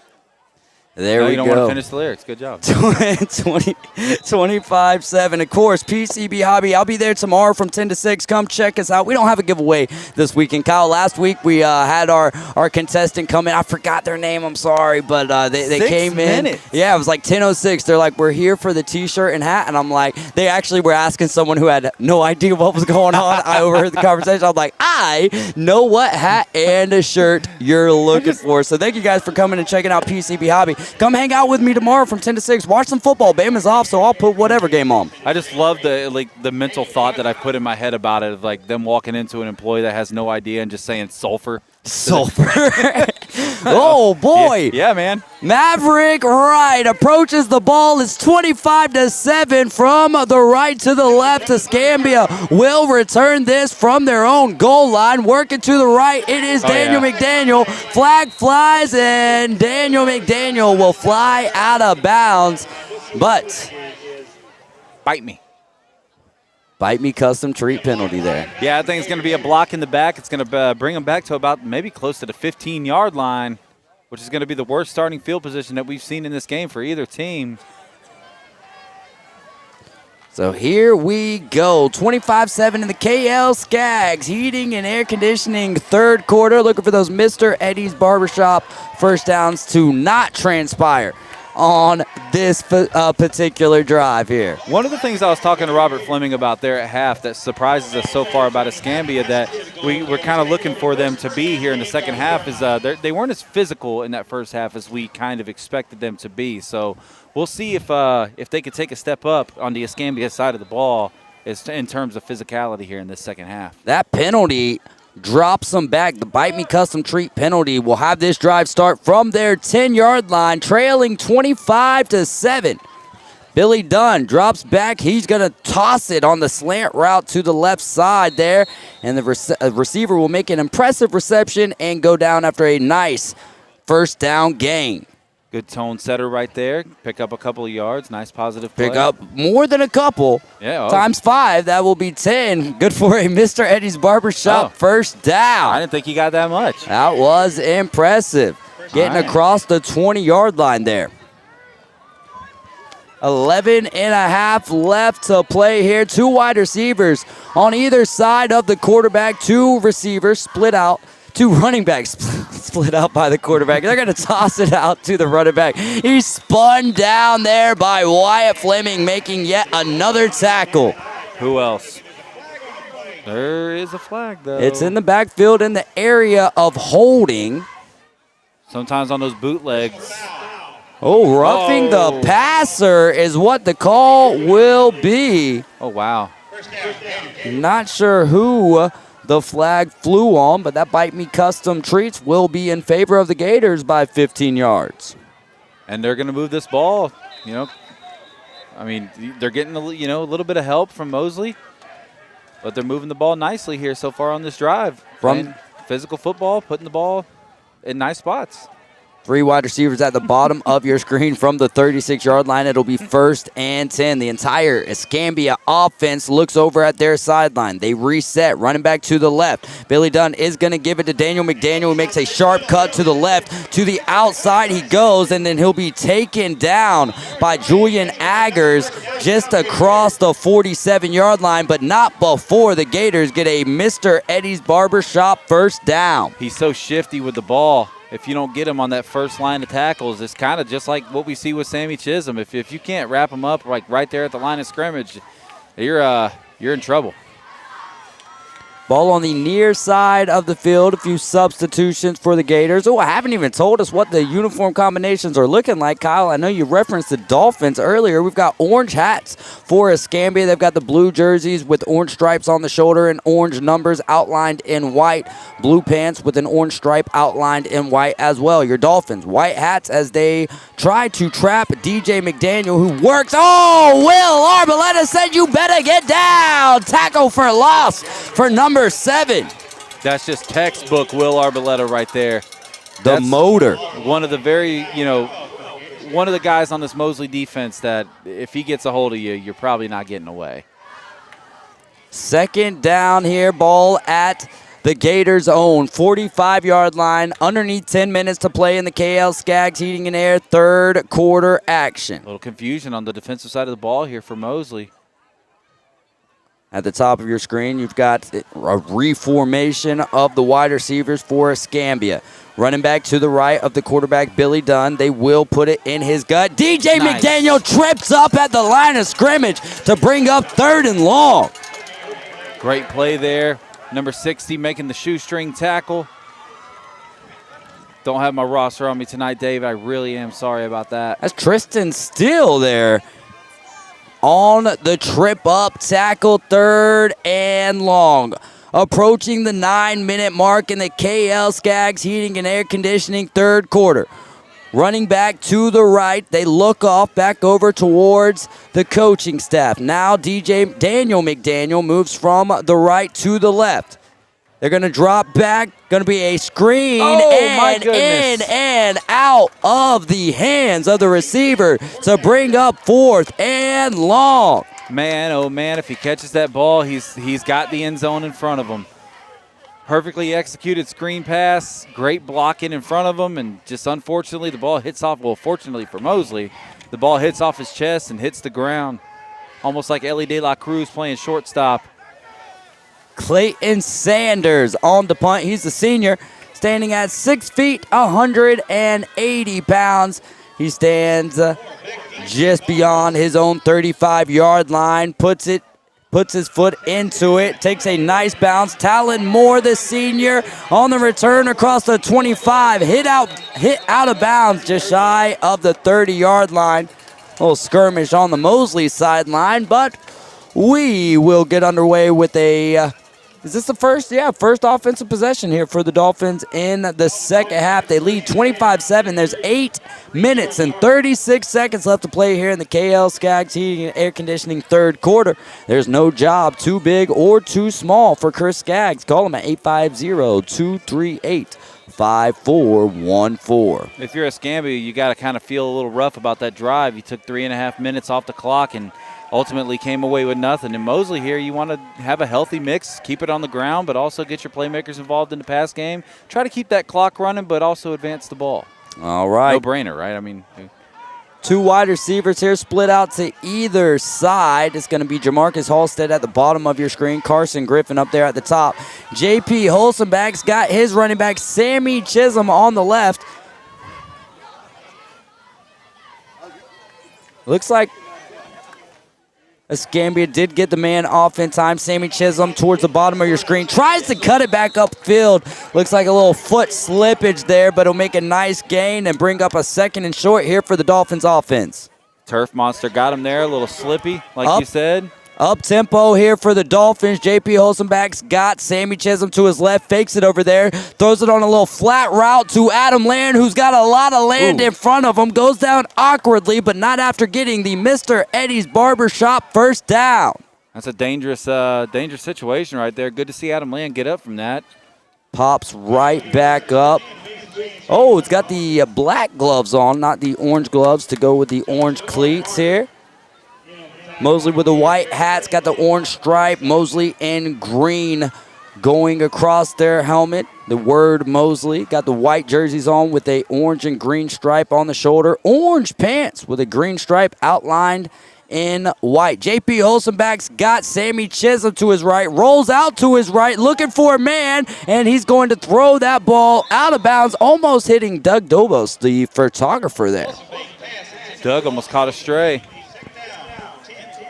Just out there trying to take some pictures. We need to get him up here to take a couple pictures of us one day. Yeah, there you go.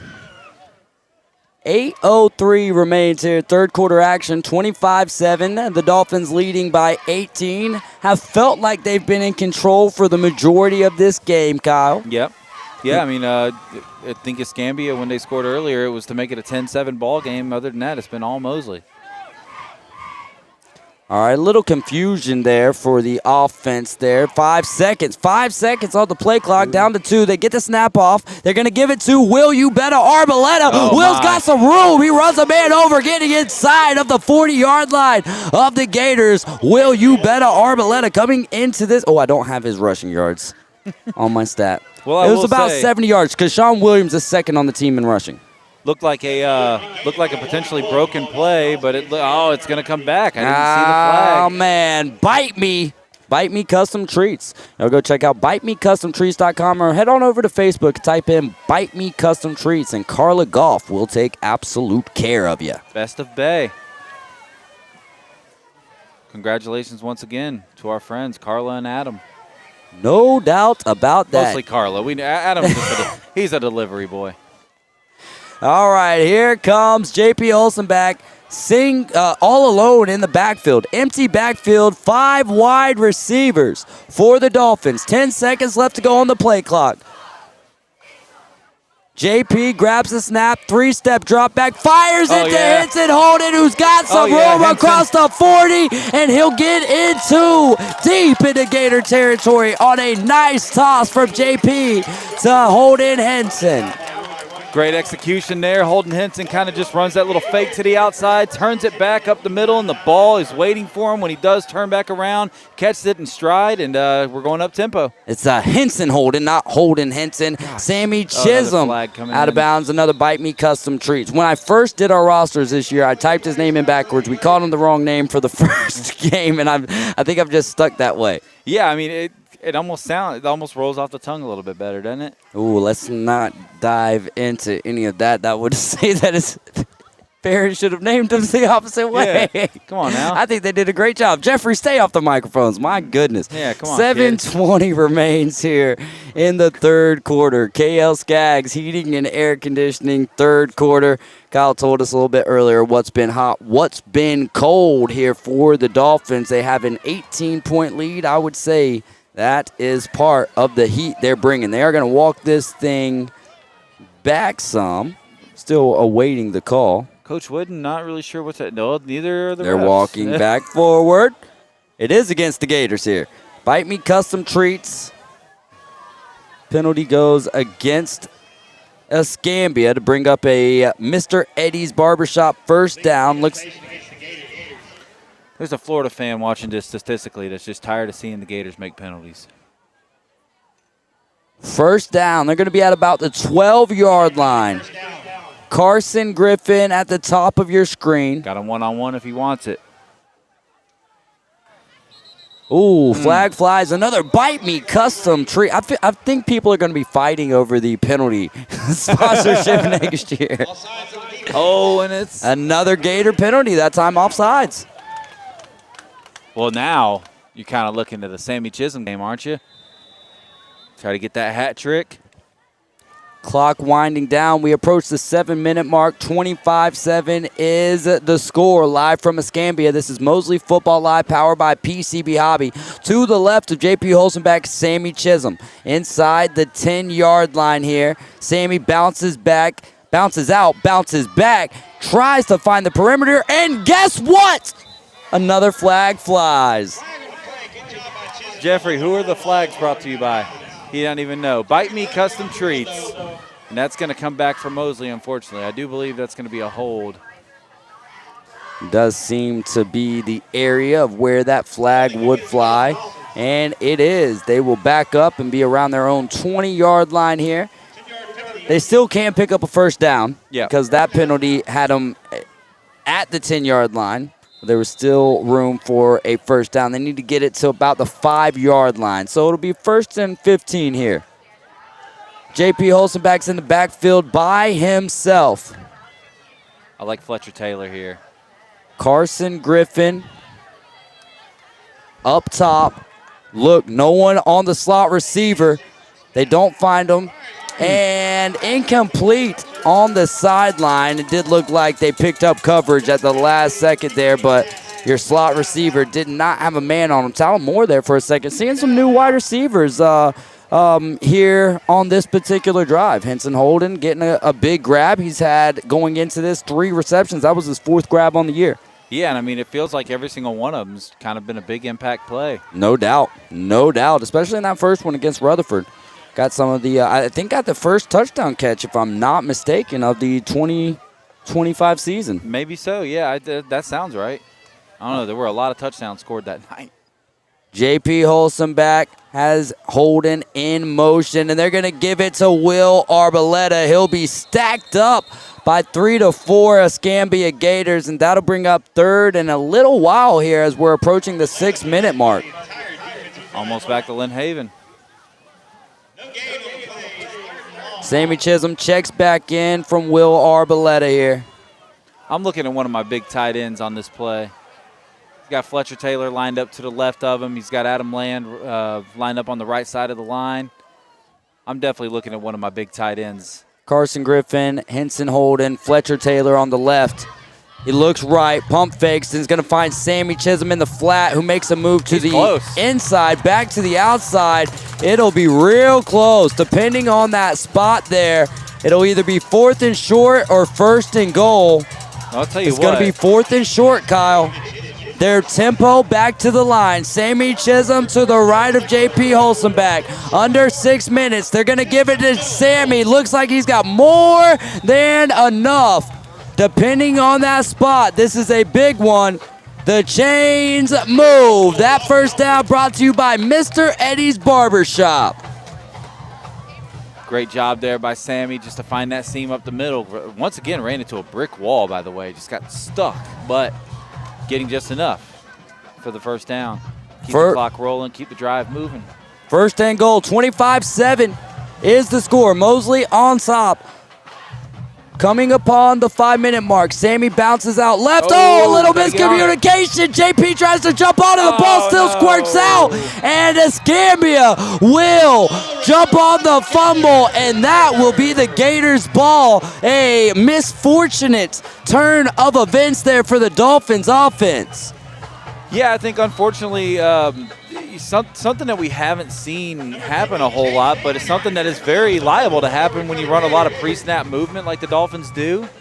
Just a little bit of a miscommunication there, maybe between the quarterback in the center or the quarterback and the running back, and ball unfortunately goes on the ground, and JP can't get on top of it. And Escambia not out of this game, 3-possession game. If they can put the ball downfield a little bit here, still within striking distance. It's not like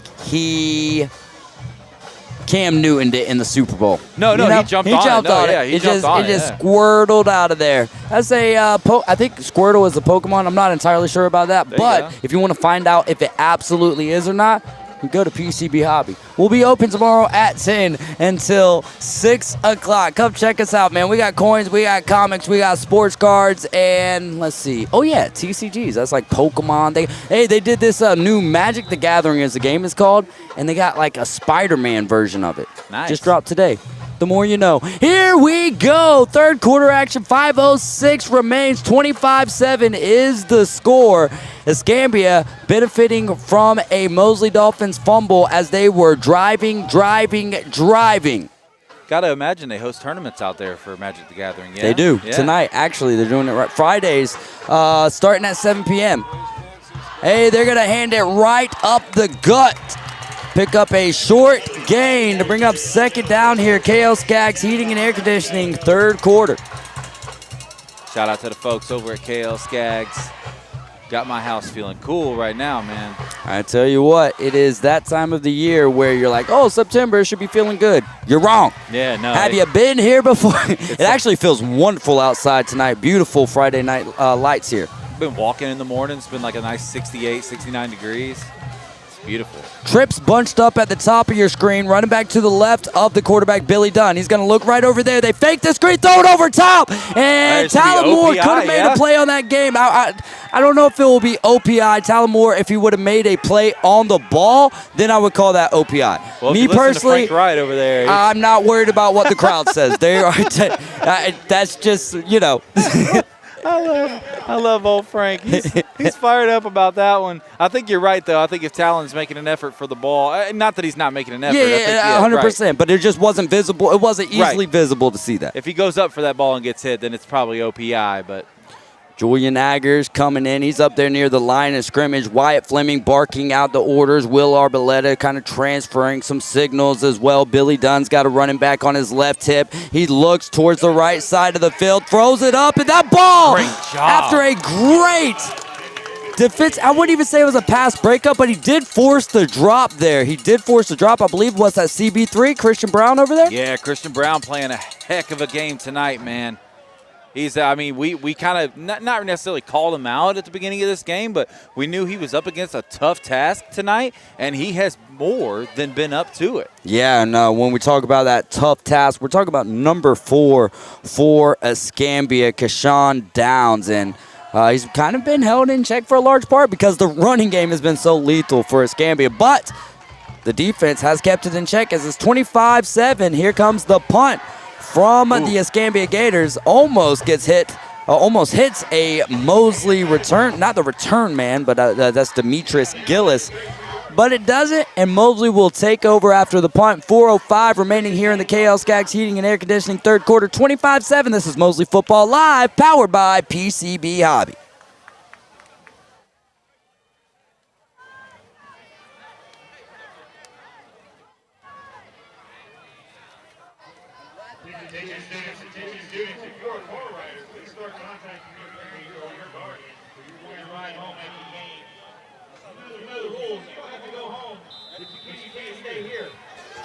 We are back. The Dolphins offense getting on the ball. 4:05 here. They lead by 18 points in third quarter action, and that is provided by KL Skaggs Heating and Air Conditioning third quarter. Holden in motion.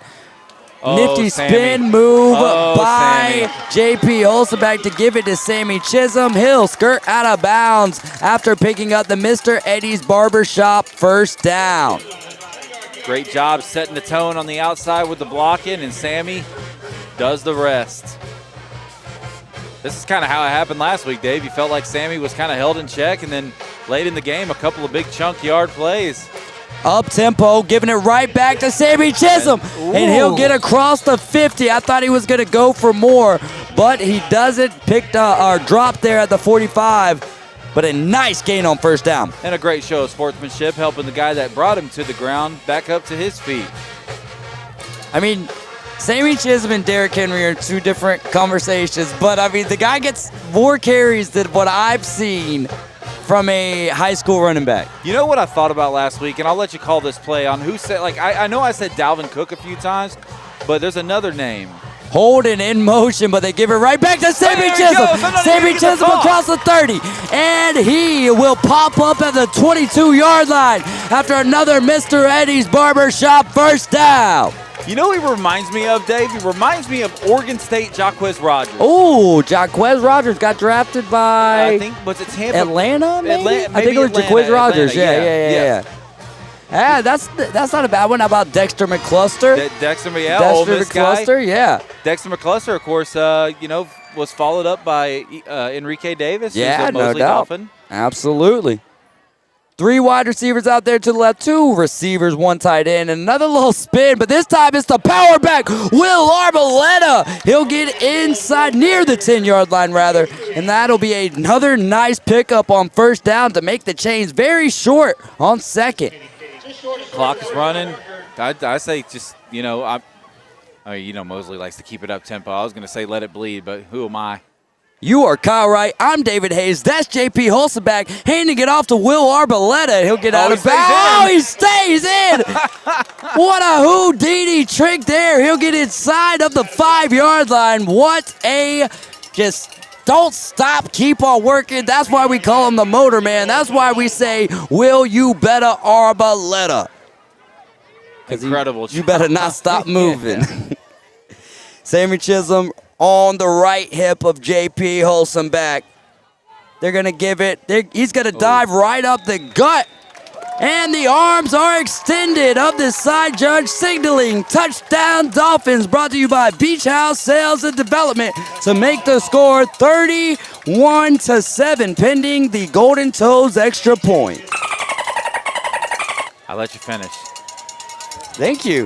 Look at this guy, man. Kyle Wright doesn't take instruction from nobody. He's taking it from me twice tonight. What in the world? 2 times, dude. Everybody gets 1. Everybody gets 1. I just got lucky. You just doubled down. The Golden Toe set up for the extra point. Hey, shout out to J.P. Holzenback. If that goes through, he picked up a grounder. I'm going to call him the shortstop. What a play by J.P. What a kick by the Golden Toe. And that makes it 32-7, Kyle, as we approach the 4th quarter. A great job, a great drive there, all on the ground for the Mosley Dolphins.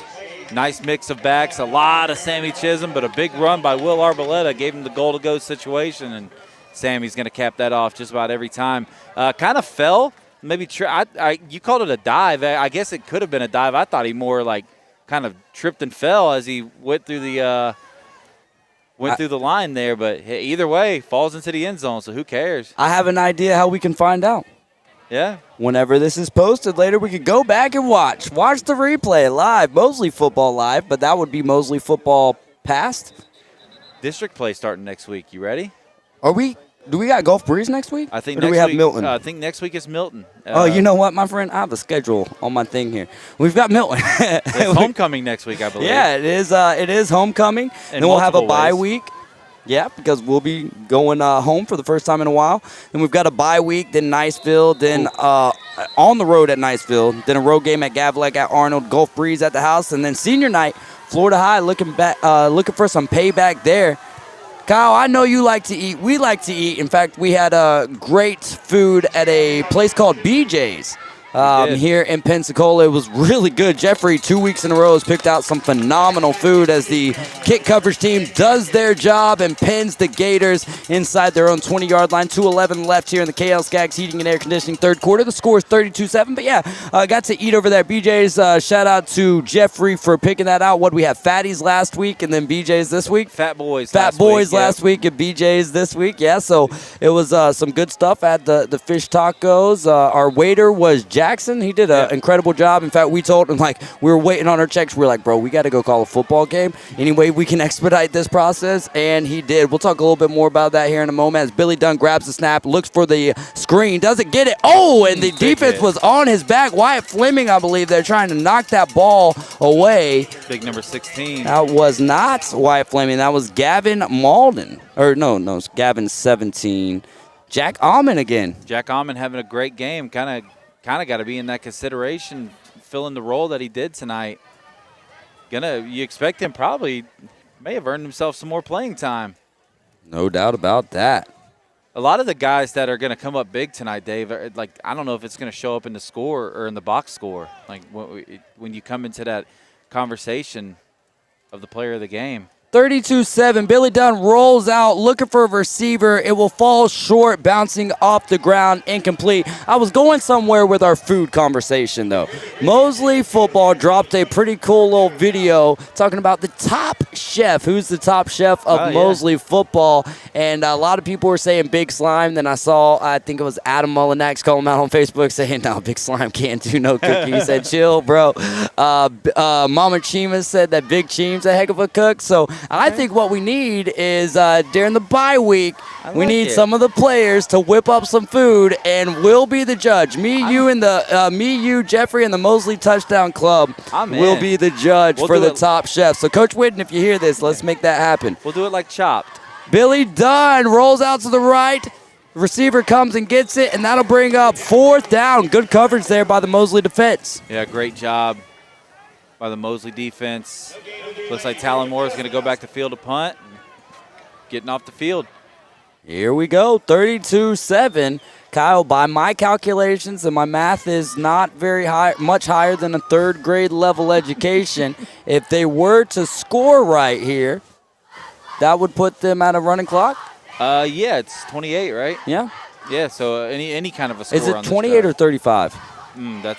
There we go. Here's the punt, end over end, falling before midfield, bouncing out of bounds, and it will be inside the 45. The referee continues to walk inside the 40. Here he goes, and he'll come to a stop in between the 40 and the 35, and that is where the Dolphins offense will take over in Gators territory with a 25-point lead with 42.8 left to play in the KL Skaggs Heating and Air Conditioning 3rd quarter.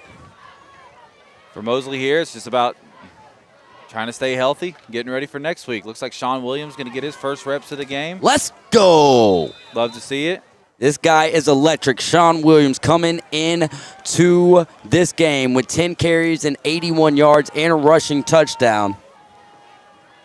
Dad up there on the bleachers, got the camera ready to go.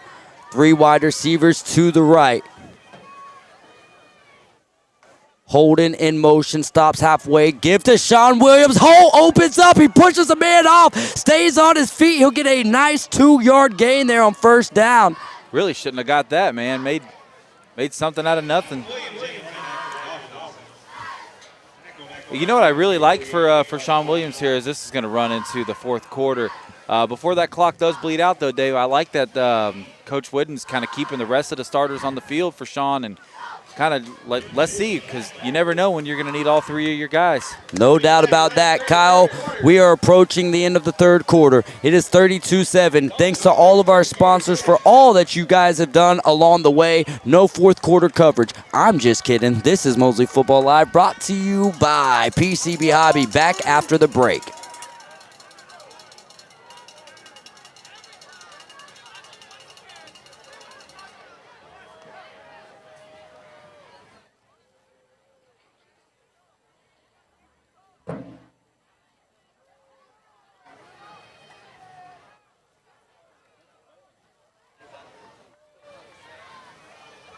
Attention all students, if you're a ball rider, please start contacting your parent or guardian for your ride home after the game. You don't have to go home, but you can't stay here.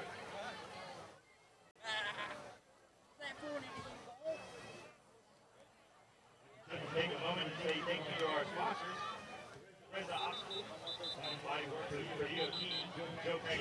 We're back here as we flip the field for fourth quarter action, brought to you by David Hayes and Kyle Wright. We'll talk a little bit about our podcast here along the way, but the Mosley Dolphins making their way back to the field here. 32-7 is the score, live from Escambia, live from Emmitt Smith Field. 12 minutes left to go here. Sean Williams in at running back to the left of J.P. Holzenbach. He's now out in motion. They're going to sling it out to him. He makes the grab, stiff arm, stays up on his feet. He'll get pushed out at the original line of scrimmage. That'll make it 3rd and 10. Not making it easy on him. They are not. They're going to make him earn every single yard. Been a fun evening. Great weather here in Escambia. How blessed have we been, by the way?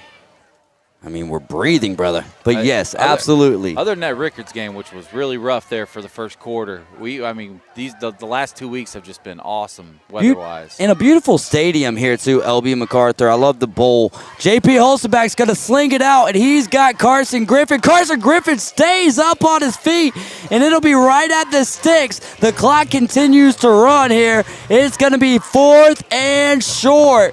What is the decision from Coach Whitten with 11 minutes left to go? I'd love to see him let Mav kick this thing again. Make it a little bit easier. But they're not going to do that. No interest in it. They want to put this game away. Play clock winding down. 20 seconds on the play clock. Game clock showing 10:40. 32-7. Two wide receivers up there at the top of your screen. Sean Williams in. He gets the grab. He battles, runs over a man. He's going to have more than what he needs for a Mr. Eddie's first down. Great run there, finding a little seam up the middle, dropping the shoulder.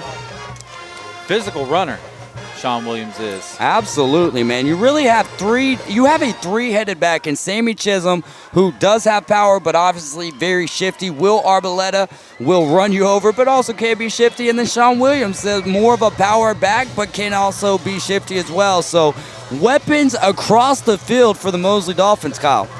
Yeah, and I mean, that's what you want when you have a team that's got a young quarterback.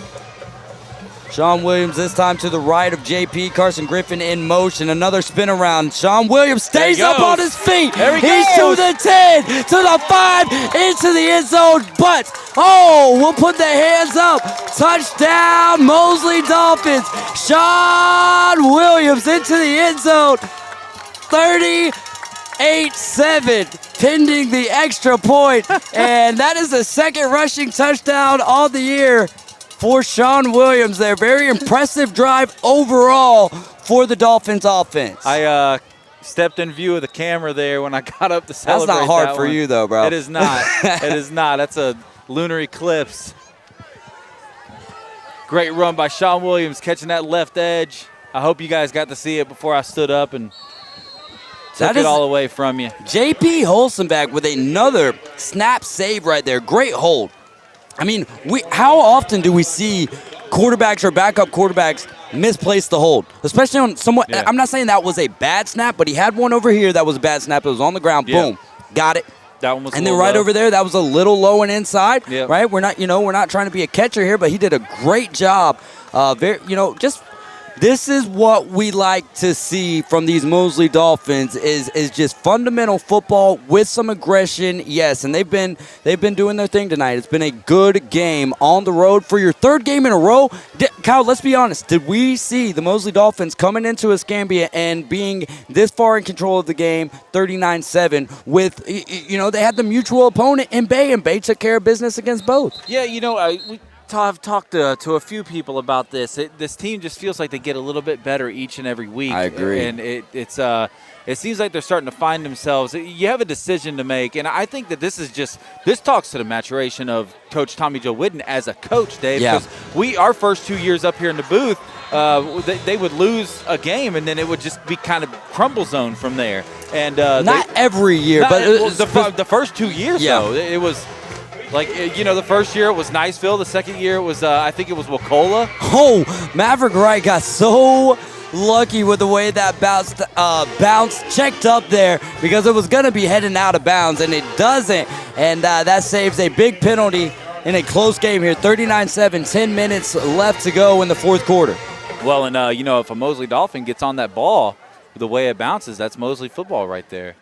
So. Yeah, no, absolutely. No, I feel like this team's starting to come into themselves a little bit, which you truthfully you wouldn't expect, Dave, coming out like on a 3-game road stretch like this, where they and not only just 3 games away from the house, Dave. I mean, it has just gotten further. It's like the Energizer, buddy. Keep going and going and going. But we absolutely love it. So thankful to be out here with the opportunity to call these games for Mosley Football Live. Thankful for the Mosley Touchdown Club, and we couldn't be powered up right now if it wasn't for PCB Hobby. Thankful for Beach House Sales and Development for touchdowns. Gulf's premier real estate group. They've been playing some really good football. You kind of assume that Phenomenal. At this point the county championship is kind of locked up through Bay High. But the district is wide open right now. Niceville has been a little up and down so far this season. I kind of feel like if you'd asked me 3 weeks ago, like, how do you think Mosley's going to do in the district, I would have been like, I don't know, as there'll be a big carry here to the right side. He's going to find some room and be brought down. But I would have told you that I don't know, Dave, but now I kind of feel confident. This team, they just get a little bit better. We talked about struggling to find their identity early on in the season on the offensive side of the football. It does seem like they've been able to do that. I feel good. I feel good about this team. I wonder if, because the secondary, it's been a little sketchy at times, but Christian Brown's presence being back has really shifted the narrative on the defensive side of the ball. And, they're not even healthy right now. You got Big Cheem. He missed 2 games. He's not 100%, kind of been in and out tonight. Obviously missing Kingston Paul, which is CB2. Also missing Cole Archambault, which is the big edge rusher that, you wouldn't be able to tell he's been out tonight. This Mosley team just better every week. No doubt about it. Went on a filibuster there to save you a minute. Look at there. There you go. 39-7, 39-7. 39-7 is the score. We're underneath 9 minutes here. I'm not entirely sure what me and Sean Williams' dad just communicated, but we communicated something. 39-7 here. 39-7 is the score. Kyle, your latest podcast. Oh, I know. I had something funny I was going to say. I can text the local sports reporter and see what the base score is, but I don't know if he texts me back. So... I did text Jason Turk. It was 14-14 earlier, but that was about an hour ago. Madison County is a tough opponent, no doubt about that. Would like to find out about what's going on with Bluntstown and Arnold. On the road games, guys, I haven't had my computer up, so we haven't been looking at comments. So my buddy Tyler Chambers texted me. It was 32-8 Bluntstown at the half. Okay. And that was that's actually not that bad. Bluntstown has got some players on their squad, Kyle. You remember last year Mariana's running back, Amari Clemens? Yep. Now Amari Thomas over there at Bluntstown, Mac Jones, former Art. So yes, definitely got some studs over there at Bluntstown.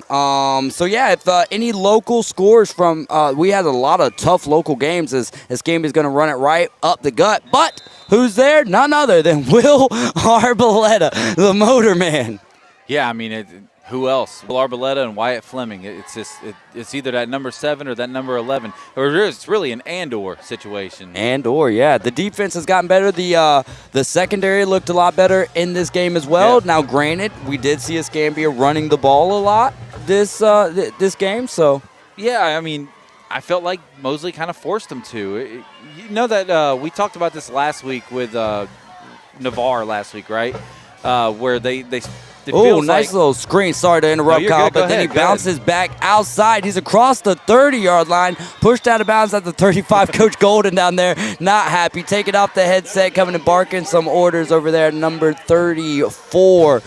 But that, they don't pick up the first down. It's going to be third and short here, third and short. We felt like last week Navarre kind of made a decision against Mosley that it wasn't going to be Sammy Chisholm that beat him. Now, Sammy still in the box score had an incredible game, but it wasn't Sammy that got, that was able to beat Navarre last week. It was everybody else around them.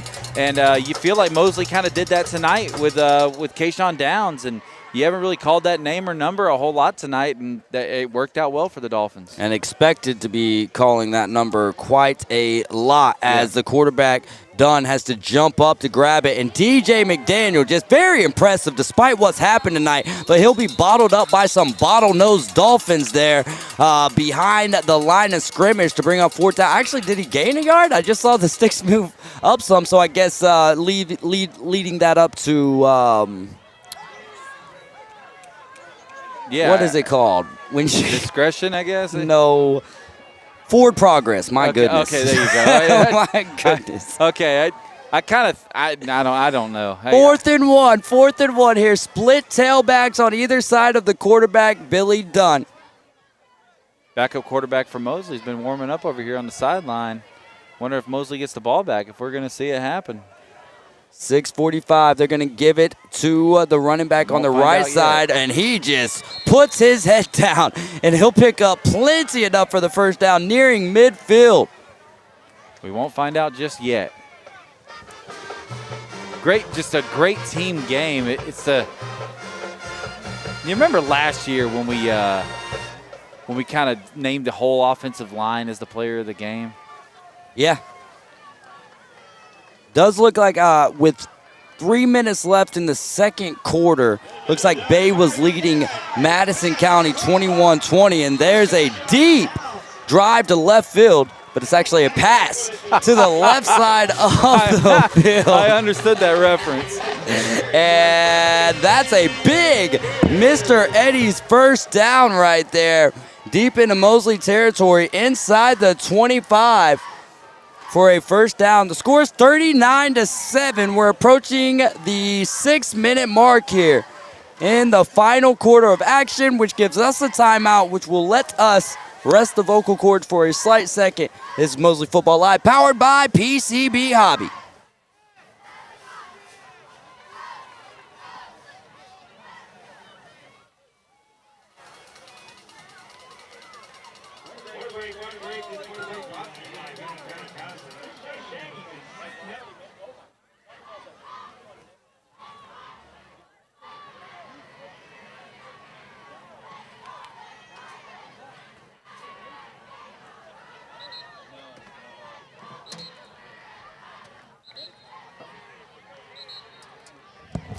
All right, that was not a timeout.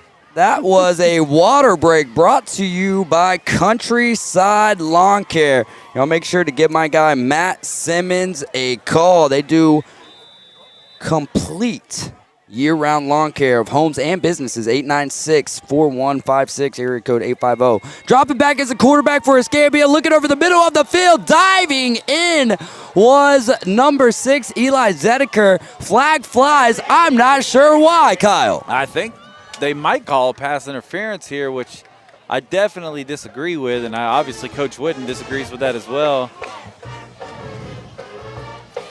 We'll see what the call is here officially. Oh, okay. Holding against the defense. Kyle, who was that penalty brought to you by? I think it's going to be brought to you by Bite Me Custom Treats. You can go to bitemecustomtreats.com and check out their entire inventory. Also, check them out on social media. And if you don't like what they have in the inventory, they will make it for you, whatever you need. They are your favorite roaming bakery as the pass to the outside is complete. Fighting for extra yards, pushed out of bounds, but not before a nice gain on first down. Just under 6 minutes left in the game here. 39-7 is your score. Again, thank you to all of our sponsors. I wonder if the Escambia sideline's wondering where this pass game has been the whole game. Two running backs on either side of the quarterback. First and goal. Fake the give. They're going to throw it out in the flats on the right. Two Dolphins converge, and they will not be able to make the tackle. Into the end zone is the running back for Escambia here. And they will make the score 39-13 with 5:49 remaining in the final quarter of action. Great drive right there. Build a little bit of confidence moving forward. This is a football team that's off to a rough start, Dave. They're going to be 0-4 after tonight. He just kind of want to start looking for opportunities to build some confidence in each other and your squad. Try to figure out some stuff that works. They've had a tough schedule to this point. They have, man. It's the way that the cookie crumbles. As they're going to go for two, look like they might have tried that jump pass one more time, and the signal we get is he's in for the 2-point conversion, making this a 39-15 game with 5:43 remaining. Hey. This is Mosley Football Live. What you got, Kyle? That's only 3 possessions. Only 3 possessions. I mean, anything can happen. What did we see against Fleming Island last year? We have seen some weird stuff happen, man, and especially in the high school football world where these are kids that are, just a little bit more liable to make a mental mistake on an onside kick or a squib kick, really. Like, it's you got to play till the final whistle. There's a reason they say that. Kyle, Florida State off last week. They're going to be taking on Kent State, I believe, this Saturday. But you have a podcast called The Know It All. Tell a little bit about. Tell this to the people. I'm done trying to make it make sense. Hey, if you're a Florida State fan, go check out Dan and I. It's called the Know It All podcast. That's Noel, N-O-L-E. I think we do a great job every week. We're a fan opinionated podcast. We do call ourselves uncensored, even though like when Florida State plays good, it does air more on the side of family friendly. But we just say not your grandfather's Florida State podcast. We have a good time doing it. And we should have episodes up the Monday after every game. All right, as Escambia has got the ball teed up at the 40, but it falls over. I'll take that opportunity to tell you a little bit about the Sports Republic. I've got the Sports Republic with David Hayes, got a great cast. I've got J.D. Muzinski. We do the high school football portion of the podcast together. We've got the coaches join us for a couple of questions. We do the People's Play of the Week, so subscribe to wherever you listen to your podcast or add me as a friend, David Hayes on Facebook. Line drive kick right at the Dolphins offense or special teams unit, and they will recover and take over there. So just the Sports Republic with David Hayes is all you need to know, because we drop a college football, a NFL, and a high school football episode once a week. All 3 different episodes. So if you're a college football fan and you don't like the NFL, boom, we got you. You're an NFL fan and you don't like college football, boom, we got you. You only like high school football, boom, we got you. Trying to do the best. I'm gonna have trying to do the best that we can, separating those things. And when baseball season comes,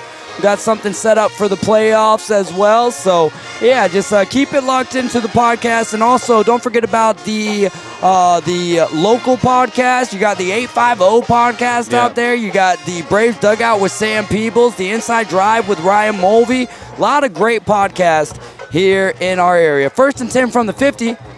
Kyle, we're going to get... That's Nick Saban-like right there. Coach Tommy Joe winning 39-15. Calling a timeout here with 5:43 in the final quarter. What would you like to say, Kyle? Well, yeah, I mean, shout out to all of the local microphone talent in this town. I love to see the support for each other coming out. The Road to Rich podcast with Aaron Rich. There you go, yeah. We obviously love him. He's also got another one called the Fishing Bucket List, where they just talk about fishing every week. So go check out Aaron Rich. You've already mentioned it, but I just once more want to say the Inside Drive podcast with Ryan Mulvey. Yes, sir. A guy that just, he's going through so much, but you would never know by talking to him. He's a light of positive energy, man. So go check out the Inside Drive. And this drive starts inside the 50-yard line. 1st and 10 here for the Dolphins. They're going to give it off to Sean Williams, and the entire Gators defense is all on his back. Do have one more to shout out. Leave It at the Table. Live on Thursday nights. You can find it on Facebook. You can find me, Kyle Aaron Wright, or you can go to YouTube and just type in Leave It at the Table. Myself and Drew Gorman, rotating panel of guests here and there. And then also, for all of those listening right now, do me a favor. Say your name out loud. Boom, you just got a shout out. We love you. Thank you so much for listening. Welcome. We're not, we don't have the computer up with us, but we'll be back next week at Tommy Oliver as number 19. He's going to find number 24 right there. I just put up my roster. I don't know why. This is the most important time to have it. That's Caleb Capps on the reception. Mace Grant in at quarterback right here. He does have 5 passing yards coming into this game, as he was in second half action there against Rutherford. Sophomore standing in at 5'8". I don't know why that reminded me, because that wasn't anywhere near this kind of a pass, right? Because that was a really good pass. But a couple weeks ago, we were in the Superdome for the Saints' first game against the Cardinals. and Spencer Rattler just got Chris Olave nailed a few times. So I'm like, we're just going to rename hospital balls. We're going to call them Olave ovals. Yeah, Olave ovals. Sean Williams to the left of Mace. They're going to toss it out to him. He's got some space, and another big run goes straight out of bounds. Doesn't look like anything negative there. And then some good sportsmanship there on the sideline. Love to see that. I just love competitive dudes when it's like, hey, I'm trying to knock your head off, but good play, bro. Good play. Absolutely. A little shifty. It's like he was pointing at him like, you got me. You got me. Second down here. Under 4 minutes left to go. 39-15. The entire Mosley offense looking over at Sean Maddox and Coach Whitten in Gator territory. Sean Williams to the right. 3 on the play clock. 2, 1. Coach mad. No, let me not say mad. Just wanted to see that hustled up a little bit right there. Coach Maddox barking out the orders to the young men here. And that's one of those things, man. You're the backup quarterback, but it's so important. Like, when we get you the play call, now I need you to bark out the orders to the rest of the squad because that is your job. Yeah, man. And, you know, you just truthfully never know, when you're going to be needed. And you want to be ready as the backup quarterback. Mosley, 1 timeout left here. I think, at least off the top of my head, if Mosley uses that 3rd and final timeout, it'll be our first time in our 4 years here in the booth that Mosley's used all 6 of their timeouts in a game. It's hard for me. I'm not saying that you're wrong, but it's hard for me to imagine that in some of those Niceville games, all 6 weren't used. I mean, if it has happened, it's very, very rare. I can agree with that wholeheartedly. Mace Grant has got Sean Williams to his right. Sean Williams got to stand it up like Ashton Genty, like Michael Myers, and he's fighting for extra yards. He might have enough for a first down. Needs to get to the 30. The signal is going to be a Mr. Eddie's Barbershop first down. We're counting down underneath 3.5 minutes here. Mosley leading 39-15. Mouthpiece from McMillan flies from the center position. I believe 52 is James McMillan. Yep. So that flew over our way. Tried to catch it as a souvenir. Just didn't have enough juice on it. Sean Williams. Sean Williams to the left. They're going to toss it out to him. Oh! My goodness. By the time he caught the ball, the defensive back was in his gut. I've been hit like that a time or two. That hurts. You remember those hits tomorrow. Oh, yeah, absolutely. You get right up from it right now. When you get home tonight, you're like, ow. No doubt. Headed straight to the water bucket. Get a little rejuvenation of energy right there. Actually, no. Yeah, he's showing it, though. A little Winston on the sideline. There it is. Rub some dirt on it, baby. Rub some dirt on it. Here we go. Mosley offense looking over this way. It's 2nd and 5. Big number 27 in it running back. From the 25. That's going to be Julian Aggers, who's been playing some defensive back this year. Mace Grant drops back. He's got the wheel route open and puts the oopsie doop bottle. One more time. He's to the middle. Oh, there's a flag, yes, sir. Oh, no. Christian Thomas putting him on the skates. Back and forth and back we go. But unfortunately, there's a flag on the play that's going to take it away. I don't know if it counts it won't count in the box score. Will it take it away because they're marching forward, Kyle? Oh, my goodness. It will count.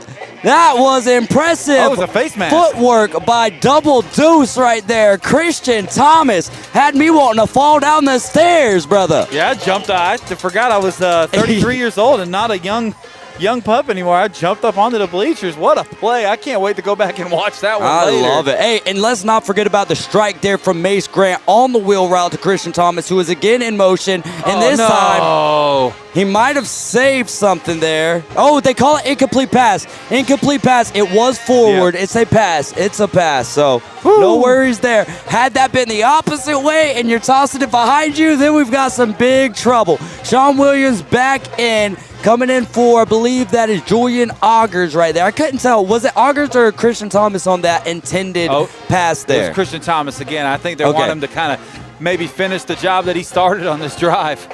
A minute and a half here after the incomplete pass. The score is 39-15. Mosley threatening inside the 5-yard line of the Gators. To the left of Mace Grant is Sean Williams. 2 wide receivers split out. Mace Grant's going to throw it on the out route. Oh, staying on his feet. Christian Thomas. What a touchdown. Look at the sideline. That kid's nasty. Holy cow. Hey, can Coach call him Mr. Nasty just for those 2 plays, bro? Goodness, 45-15. Sorry about my audio levels. That was just insanity I was watching. I mean, there are still ankles on the field. They're going to have to clean those up. I keep on waiting for one day my voice like getting fully back to 100%. It just doesn't happen with Friday Night Lights, college football Saturday, NFL football Sunday, podcasting Sunday and Monday, and then Tuesday I'm streaming from 3 to 10. But I have been drinking hot tea, trying to anyway, so we'll see. Hey, vocal rest is very important. You got to kind of take your opportunities. Another great snap save, that's what we'll call him, by J.P. Holstenbeck. The extra point is up and good by Maverick Wright. The Golden Toad's good. This is Mosley Football Live, powered by PCB Hobby.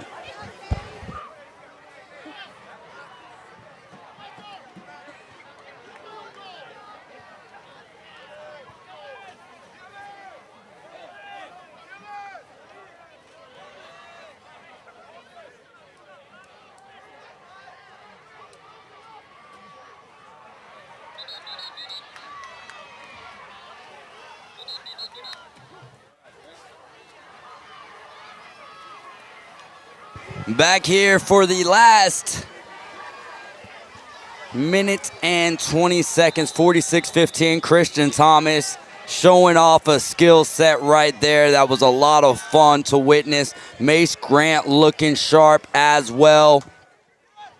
Let's see Christian Thomas make a big tackle here. It's going to be a high kick by Maverick Wright, fielded shy of the 20-yard line. Mosley return team, number 13, all over him. That is Noah Marcoux, the senior athlete. And now you're starting to see the depth of this Mosley Dolphins team come into play.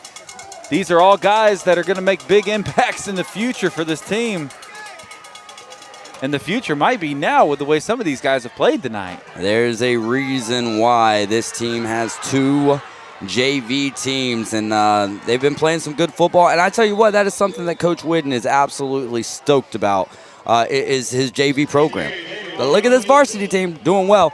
And if anyone is listening and you have my direct line of communication, please update us on some of the scores.